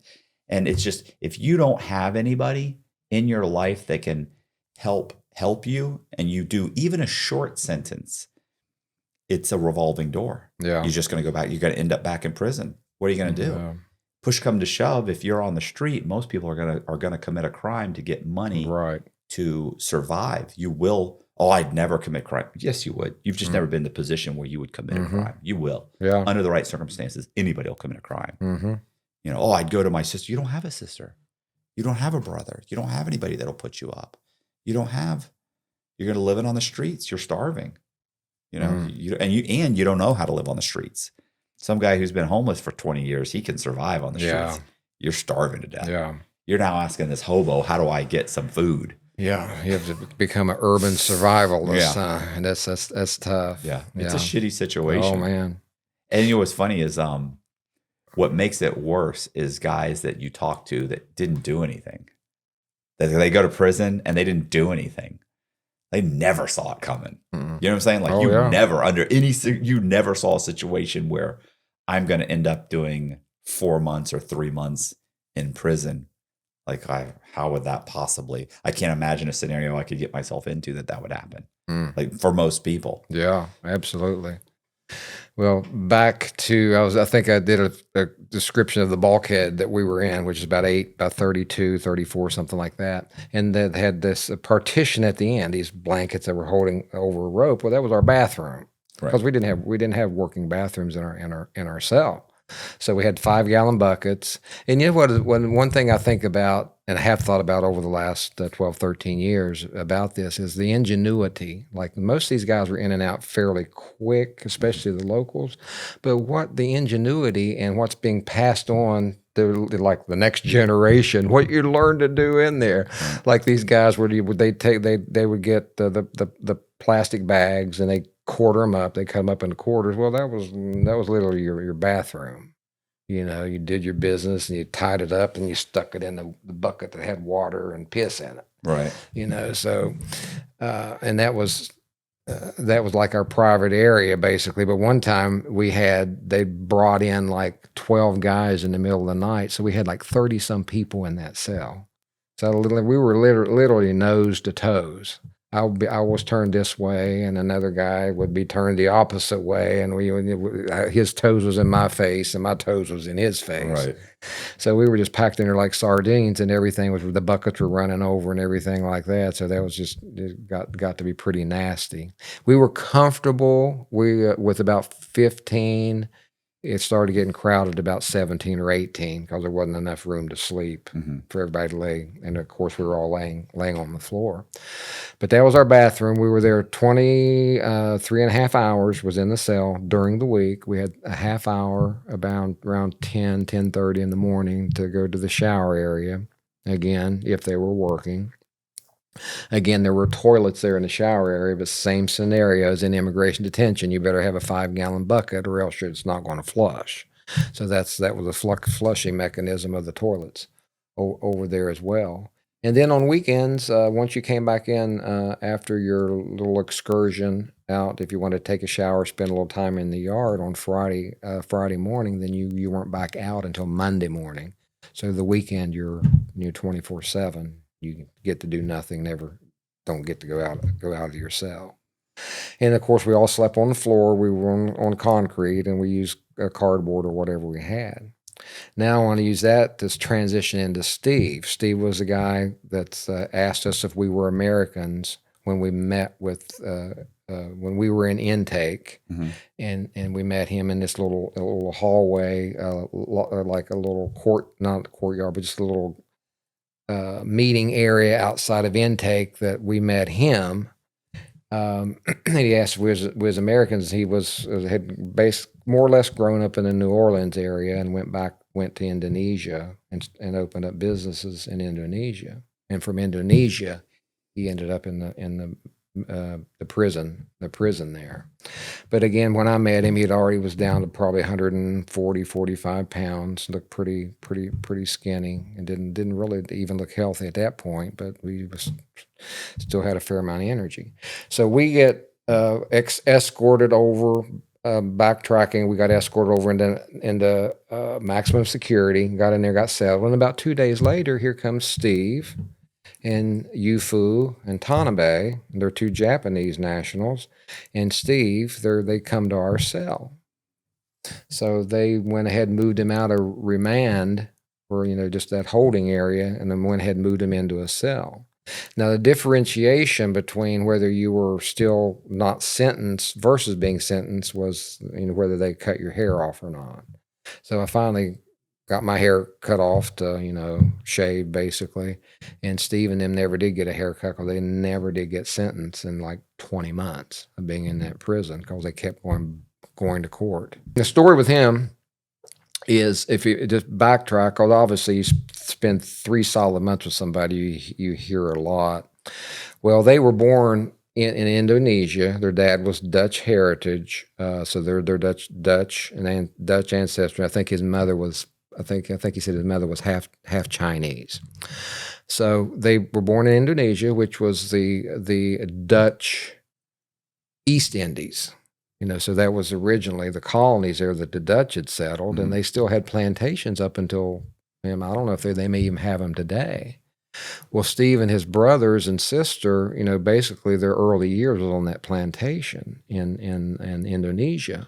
And then from there, when Steve was probably, I don't know, maybe 7 or 8 or so, they moved to Netherlands or Holland and lived there for a few years. And they moved from there to Oklahoma. And then from Oklahoma, they settled in the New Orleans area, in that area down there. So he was already a traveler, and already experienced a lot of stuff. Obviously, he's fluent in Dutch. Obviously, spoke English because he basically grew up in New Orleans area. So he came in there, we started talking and everything. Had no idea. I mean, you meet these people and what's so unusual, Matt, is these circumstances you meet these people in. You'll never want to meet people like this again in your life, right? Because it's all about the circumstances. And then there's a multitude of other people that I met over there. Canadian guy doing fraudulent credit cards in the Bahamas, and just story after story after story. It's like, good gosh. So, but anyway, Steve. They were doing a business transaction in the Bahamas. Now, Yufu and Tanabe were Japanese residents. Steve was an Indonesian resident with also dual citizenship in the U.S. And a lady by the name of Carol was a banker in Boston that came to the Bahamas to help facilitate this deal. So a level of that magnitude of $100 million, you have to partner with Bahamian business interests in order to pull that off and open up your foreign accounts and everything. So they'd partnered with a Bahamian business guy, and they were all scheduled to do this $100 million deal. JP Morgan Chase Bank saw the paperwork. So I saw the actual draft of that check in our cell. So everything Steve told me, he could have been the biggest con man, and always kind of wrestling in my head, is this guy for real, or is he just a con? But we were in the cell one time, and he pulled out all this paperwork. Here's a copy of the draft. Here's the account that you can draw this $100 million off of. Here's officials. Get this. He had Indonesian officials, legal IDs, Philippines, and Japanese. He had copies of all their officials, because all these countries were involved in this deal because it involved a gold mine in Indonesia. Mm-hmm. And they were trying to get in on this. And Steve was kind of facilitating. He was like I just call him the navigator, because he spoke all the 3 Indonesian languages. Just a super smart guy. In fact, his whole family, I've gotten to know his brothers as well over the years. And they were all like the engineering, technology, just really intelligent type of a family that really understood this type of stuff. He showed me all the paperwork, so I said, dang. And every time I would, how when you're talking to somebody and you kind of you don't want to offend them, but you want to test them a little bit. Like, right. You told me something the other day about, and you kind of just see if the stories are consistent. Yeah. Well, every time I ever a little slight challenge of his story and everything fell right into line. Nothing ever seemed fabricated. Nothing ever seemed, fraudulent or something that was going to be made up. So this $100 million, what happened was, similar to my situation, only on a much huger scale, is that he got pissed at the Bahamian business guy. The Bahamian business guy was trying to shaft him. So he kicked him out and said, we're not going to do business with you. I remember Steve was a guy that could speak some Japanese, all the Indonesian dialects, English, So he was kind of like the middle guy for all these transactions, for this transaction. Well, what happened was his brother Jerry was there with him as well, and his Jerry ran a business in Indonesia for a few years also. Now Steve had restaurants; he was a chef. So his brother had just left that morning. This was back in probably 2020, sometime in 2010. And so he got things got kind of crazy. He said, "Steve, I'm leaving." He said, if you're smart, you'll just go with me. Let's get out of here. This is getting too crazy." And Steve was one of those types that he just felt like no matter what he get into, he'd be able to get himself out of. Right. You've met people like that, I'm sure. No matter what he got into, he always felt like he could get out of it, no matter if he's in a foreign country or what. So he was sitting in the lobby of one of the banks over there, and they were supposed to meet one of the bankers or something, and he was there with Carol, the Boston banker lady that was there to help facilitate the deal. And either Yufu or Tanabe, one of the Japanese guys, I think it was Tanabe, the younger one, was there with him. And lo and behold, they got arrested in the lobby because the Bahamian guy had already told them, you're going to pay for this. And you should have known better and to cut me out of the deal, however the conversation went. So he had them arrested in the lobby of the bank. Mm-hmm. You know what they were charged with? The charge was they were accused of trying to cash $100 million fraudulent check. Okay. So how many people do you think ever go into a bank and say, "I want to cash this $100 million check"? Yeah, nobody. Nobody. That doesn't happen. Doesn't happen. Yeah. First of all, banks doesn't have $100 million in cash. No, they don't. That's not possible. No. So they were I've got a bunch of newspaper articles and everything talking about how they were accused of fraud and defrauding the banking system and all this. Well, all they did was just kick out the Bahamian business guy, which was a crook anyway. Right. And then he was just like the girls that got me in prison and my group in prison because they knew somebody was able to have some weight and carry and to get somebody was going to do them a favor. And that's what happened with Steve. They got arrested in the bank, accused of trying to cash $100 million check. And we know that was a joke. That's just pathetic. So by the time I met Steve, September 2011, they had already been in there for over a year. What would happen was, and I remember Steve's getting frailer and losing weight this whole time. So what would happen was they would go to court, and then some technicality would happen. Witness wouldn't show up. He'd come in back to the cell a couple hours later, cussing. "I can't believe this." So they said a witness didn't show up, so they delayed the court another 2 weeks. 2 weeks he'd go again. There'd be another technicality. So they'd delay it again, 3 weeks, 4 weeks, whatever. Then they'd go to court again. Well, he went to court probably about once every week or once every 2 weeks. They could only, I guess they could only fake these delays for so many times. Well, the whole process was waiting for Steve to die because he'd already been poisoned. Something had already happened to him. What they said was his problem was not even close. They said he had fallen on a bus and he had supposedly cracked his tailbone. That's why he was in a lot of pain. But he was dropping weight like crazy from like 200. And when he died, he was probably about 117 pounds or something when he finally did die. But what they did, whatever they did was not very effective. So it just stretched out for like 20 months before he died. I got out in November of 2011. He died in February of 2012 on February 9th because I kept checking the internet to see any updates on his court case. Because we become great friends. I was supposed to go to Indonesia. He wanted to do business in the entertainment industry in California. I want to do this. I want to do that. And I was sitting in that what little bit of paper that I had, what little bit of legal paper and a big envelope I could unfold and write on. I was writing out business plans.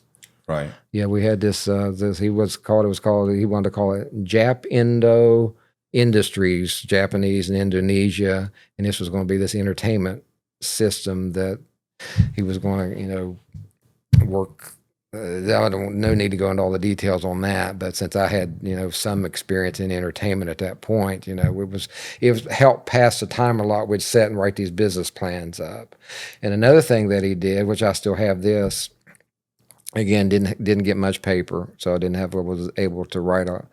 I have about 4 sheets of paper, like legal paper, and then this envelope that I've filled up on both sides. But Steve, being a chef, we were talking, and I said.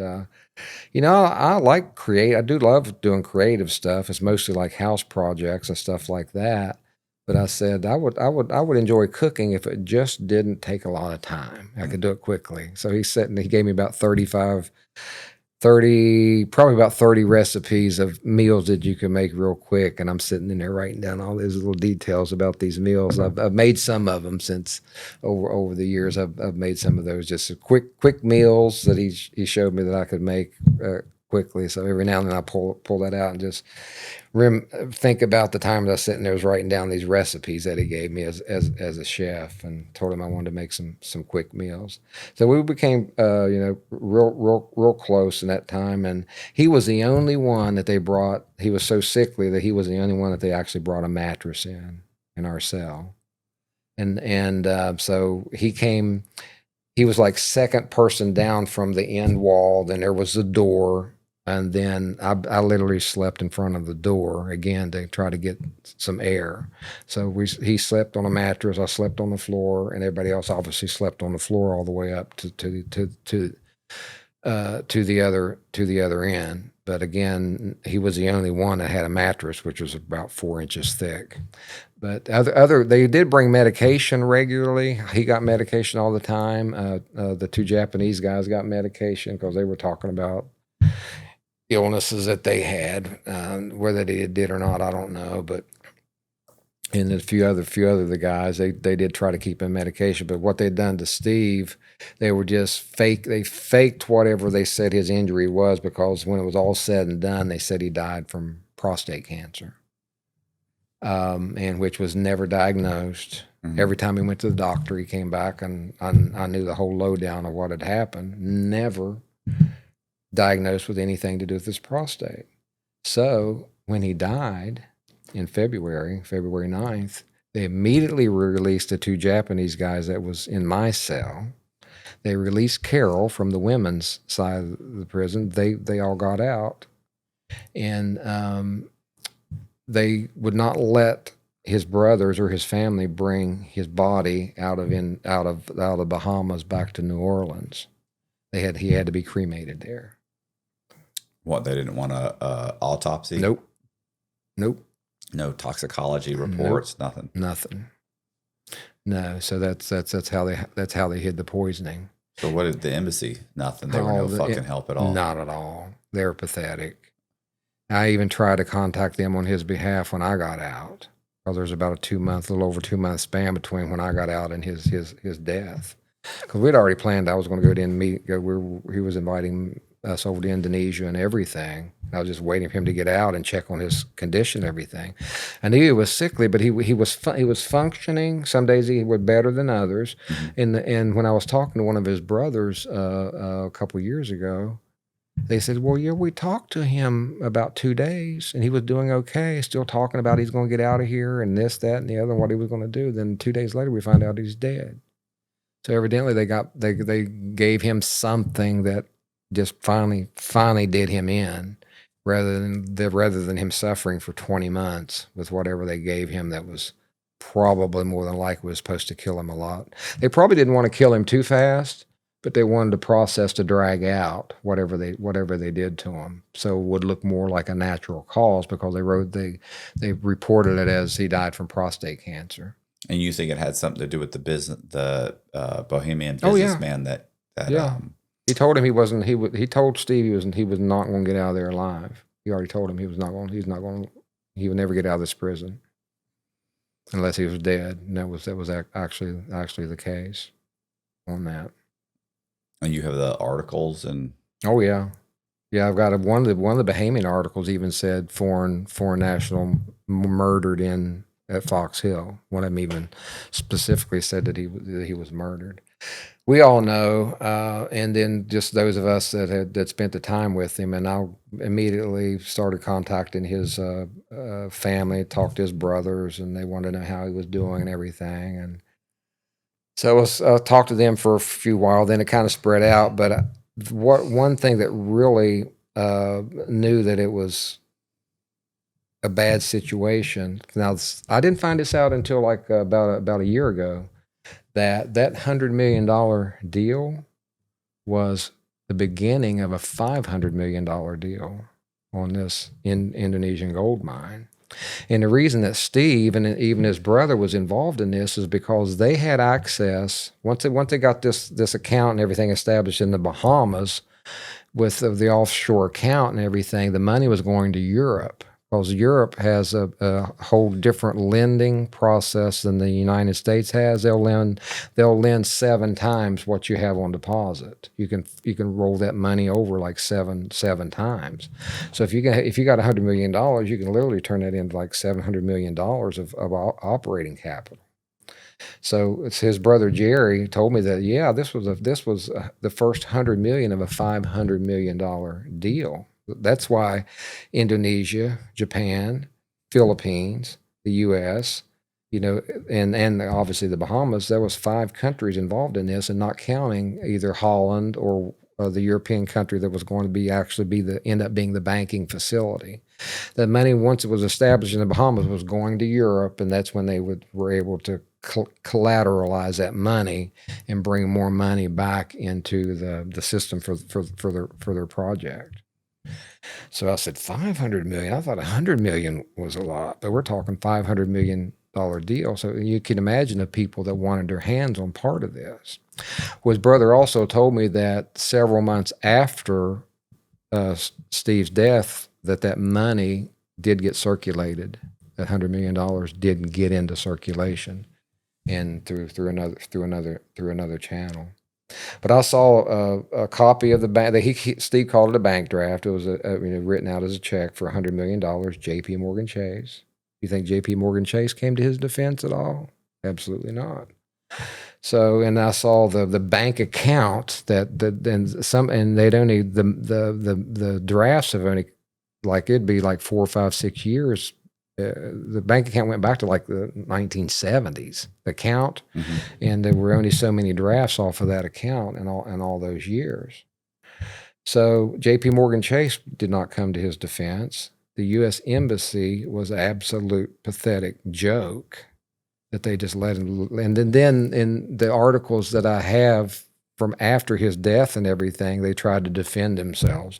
Oh, we did our regular visits. We checked on him regularly. We made sure that he had this and that. I don't know why they backed off of this, just as if they didn't want to touch it with a 10-foot pole.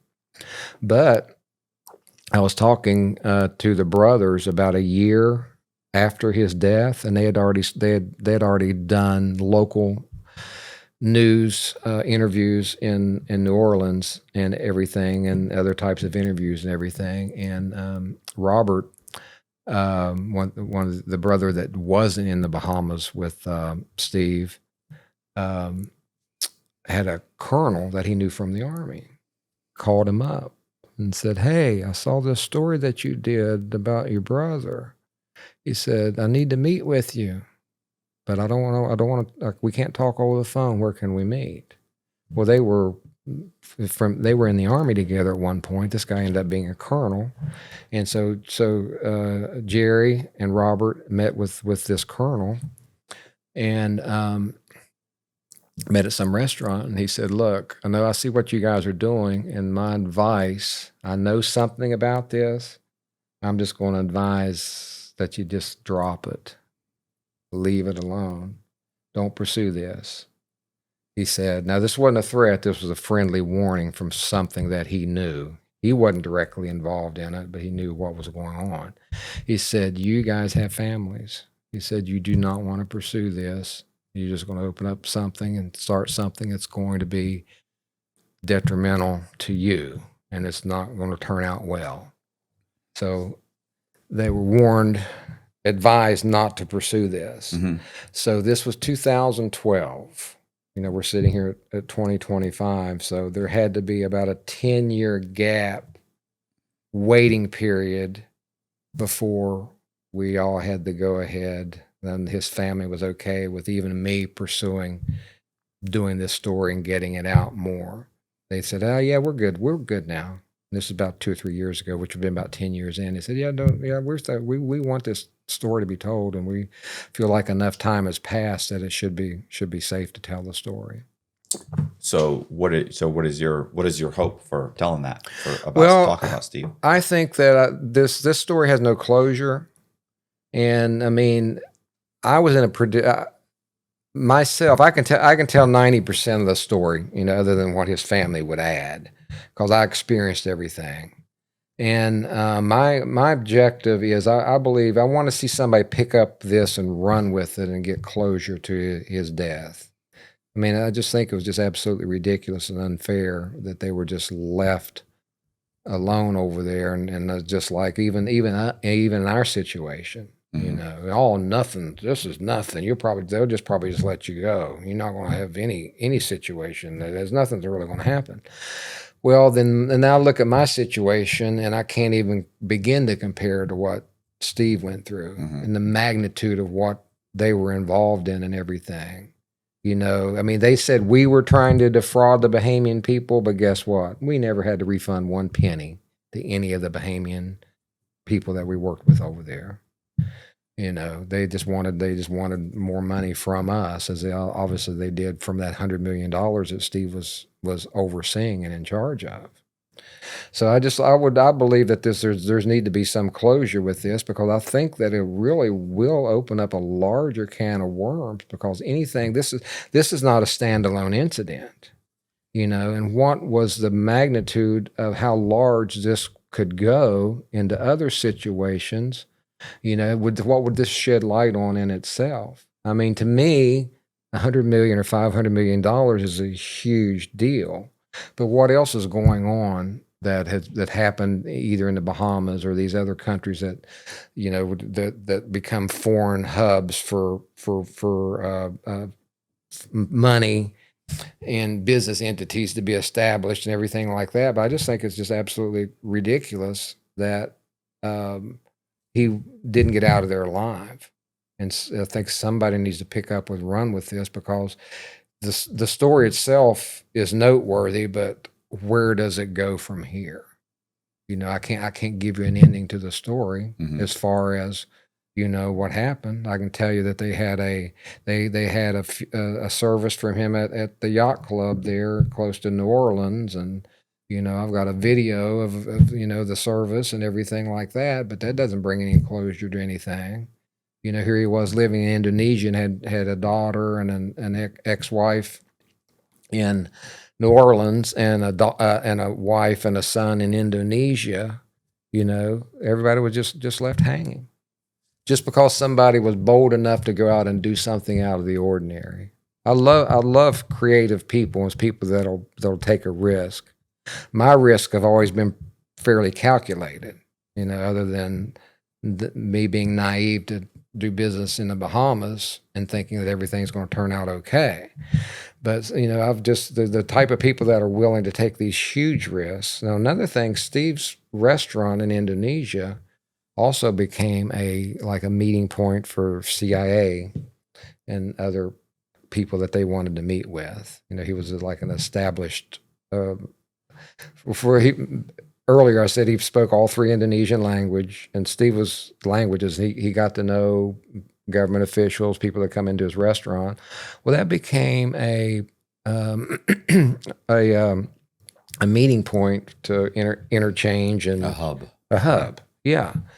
And he didn't go into a whole lot of this, but he talked about the CIA coming to him. And I confirmed this with Jerry, that also did business in Indonesia. I said, "Was the CIA involved?" He goes, "Oh yeah, they use these places to run their deals, and they knew Steve spoke all the languages, and anything that they wanted him to, he could coordinate." Well, we think about coordinating the Philippines, Indonesia, Japan, all together working on this deal. that meant, and U.S. money was involved in it too. So where was all this supposed to go?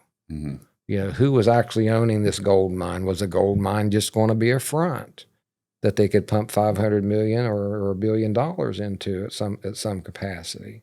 There was a lot more there that you just scratch your head and think, first of all, my main thing is he did not deserve to die over there. I'll never meet the most interesting person I ever met in my life by far.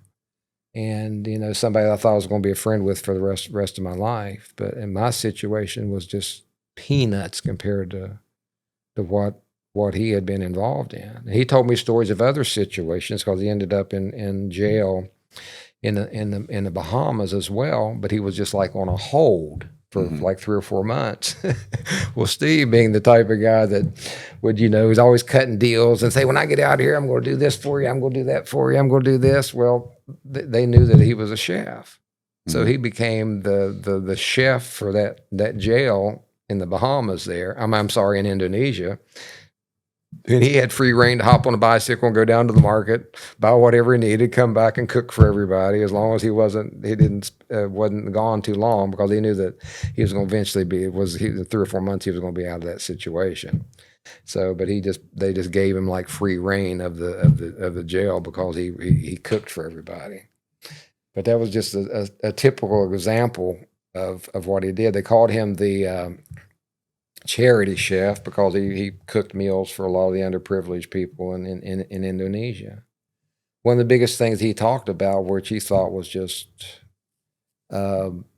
super valuable and interesting to him, was the roadside vendors for the food. He said you'd walk down the street and somebody'd be cooking something there, or they'd come out in the evening and be selling food. He said for a couple of dollars, you could go down and sample all these different foods from the roadside vendors. He thought that was one of the coolest things. He'd get ideas to cook and everything like that, and he just thought that was great. That so cheap, you could go down for probably just $2 or $3. You could buy 4 or 5 different plates of food and sample all of them, decide what he'd want to add to his menu in his restaurant.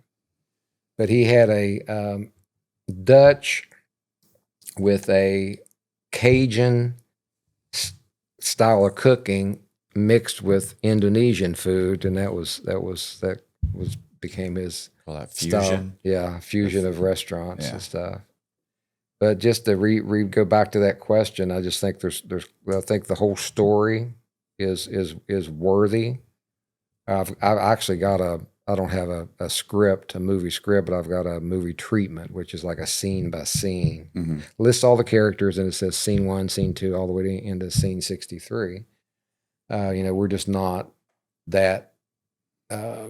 We're doing a reality travel show in West Virginia, so it's not quite to that level. And for this type of story to be told, it really needs to be in like 6 different countries. You need to go to the Bahamas. You need to go to the U.S. In the U.S. you'd probably need to be in. For my part of that would be in West Virginia. Steve lived in Oklahoma. Steve lived in New Orleans. Like a documentary. Well, either that or a docuseries or just a movie. But if it's going to be done right, it's not a low budget project like some of the stuff that we worked on in West Virginia. You can't get it done for a few $1,000s, because if you do it right, you really need to travel and incorporate all these different. So you need to be on a plantation in Indonesia. You need to be in Holland. You need to be in New Orleans. It would be a big undertaking to put together something like that. Well, and what do you do now? You got a production studio? Yeah, we were working with. We have the West Virginia Explorer. It's been an online magazine for 25 plus years, and then I hooked up with the creator of that, the writer and editor of that travels and does the little short videos and stuff like that. And we since we connected, we decided to turn that into a full-fledged TV series. So we call it the West Virginia Explorer, which is a TV version of that show. As we're just we're at past the promo stage in the first year production right now. TV version of that magazine? Yeah, West Virginia Explorer. You said TV version of that show. Yeah, well, TV version of the magazine. Okay. West Virginia Explorer has been a magazine for 25 plus years, and now we're taking those stories and interesting people and turning it into a reality style travel show.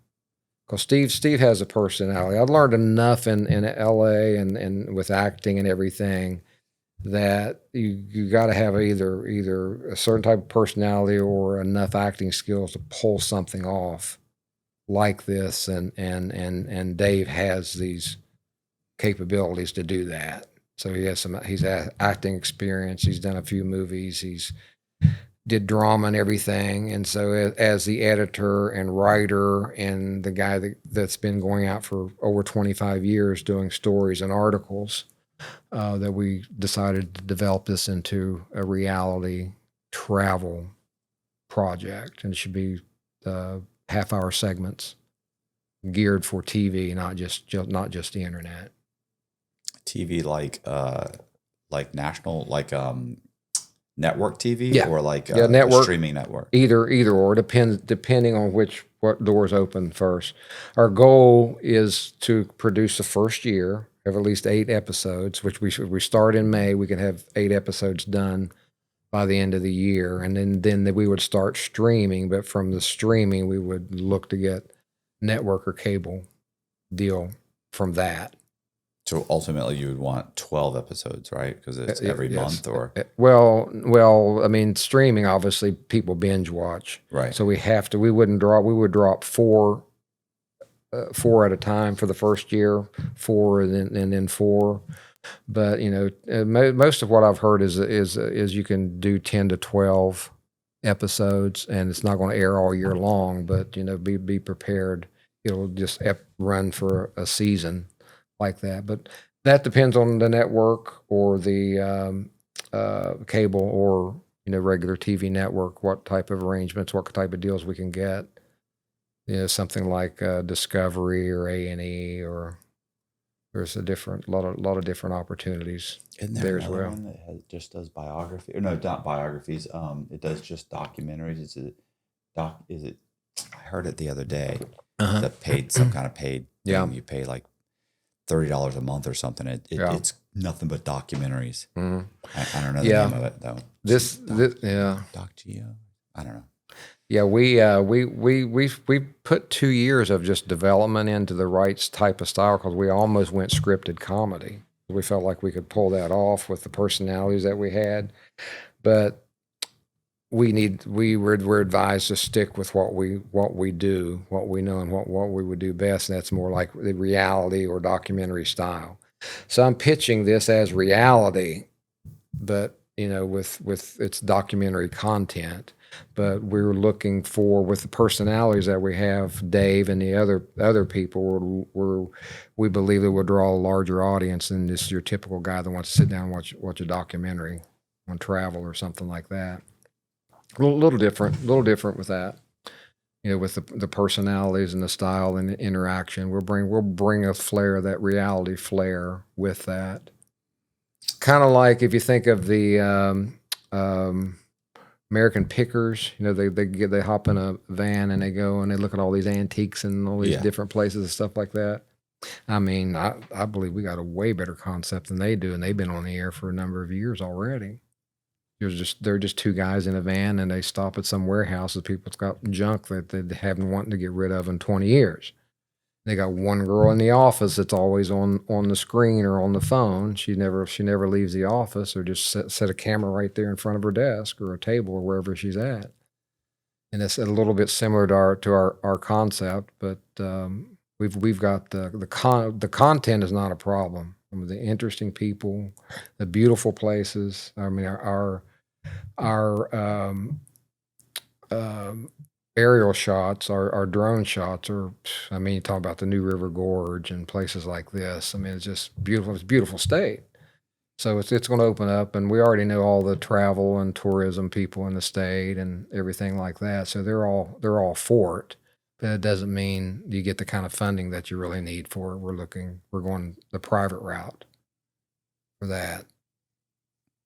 And they'll back us up, but they're not going to. They only have so much allocated. This economic development or this regional county travel tourism department. They don't have large budgets but they support us wholeheartedly with it. But as far as to do it like the level that we want to do it and the quality that we want to do it, it requires investors. Mm-hmm. And with the West Virginia Explorer shows under the umbrella, which I've also placed this Prison Stripes in Paradise, because that's what my story has been branded as Prison Stripes in Paradise. And then that's also packaged underneath what we call New Mountain Films. So we've got a lot of projects that could unfold with the right people getting involved, because a lot of the industry is moving out of LA. Mm-hmm. They're not filming as much, nowhere near, because there's so much red tape, the cost to do it there. I mean, I think about a music video that my wife did years ago, where you had they had to have like a full-time fireman had to be on set. And they just have everything. I mean, it costs 20 times more to film something in LA than it does in our market in West Virginia. So we think that we can draw a lot of people that are interested in doing some quality productions outside of LA in a smaller market, and take New Mountain Films. Our goal is to take that to a public status where the investors can invest in a public film company in a smaller market, but still with huge potential. Right. Because we're a few hundred miles from you think Pittsburgh, Columbus, Cincinnati, Washington, D.C. I mean, we all these areas are within. That's why our travel show, the reality travel show, most of Dave's subscribers to the magazine are the biggest percentage of them are in the D.C. area, Pittsburgh, and New York. So they're not even within our state. So the reach, what we can reach and bring into our market, we feel will be very, very successful.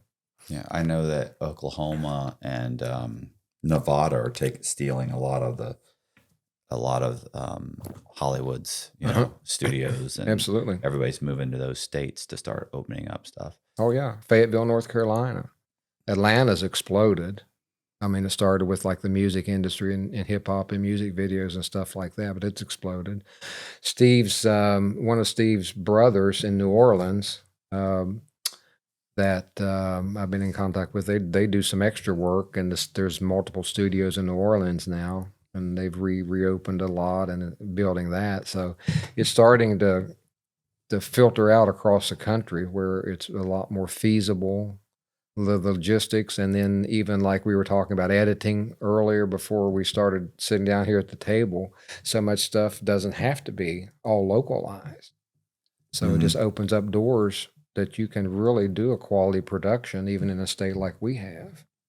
Our film guys are really, really talented, and they currently do all their own editing. And you can imagine most of their projects are commercial based or promotional based, because one of the videos that they did is a whitewater rafting company, which is huge in West Virginia. So they did a complete probably a 3-minute video on that. They edited everything themselves, drone shots, a whole 9 yards. So that's the type of work they're going to bring to our West Virginia Explorer project. Hey, you guys, I appreciate you watching. Do me a favor, hit the subscribe button, hit the bell so you get notified of videos just like this. Also, we're going to leave all of Terry's links in the description box. You can check out his travel reality TV show. We're going to leave his email in case you want to get in touch with him, and several other links so that you can follow him and follow up on any of the information that you found that was interesting. If you would like to find out more about MyHeritage, you can scan the QR code or click the link in the description box and use code MattCox to get 10% off. And as a bonus, you will receive a free 30-day trial for MyHeritage's Family Tree History Research feature. Once again, thank you very much. I appreciate you watching. See ya.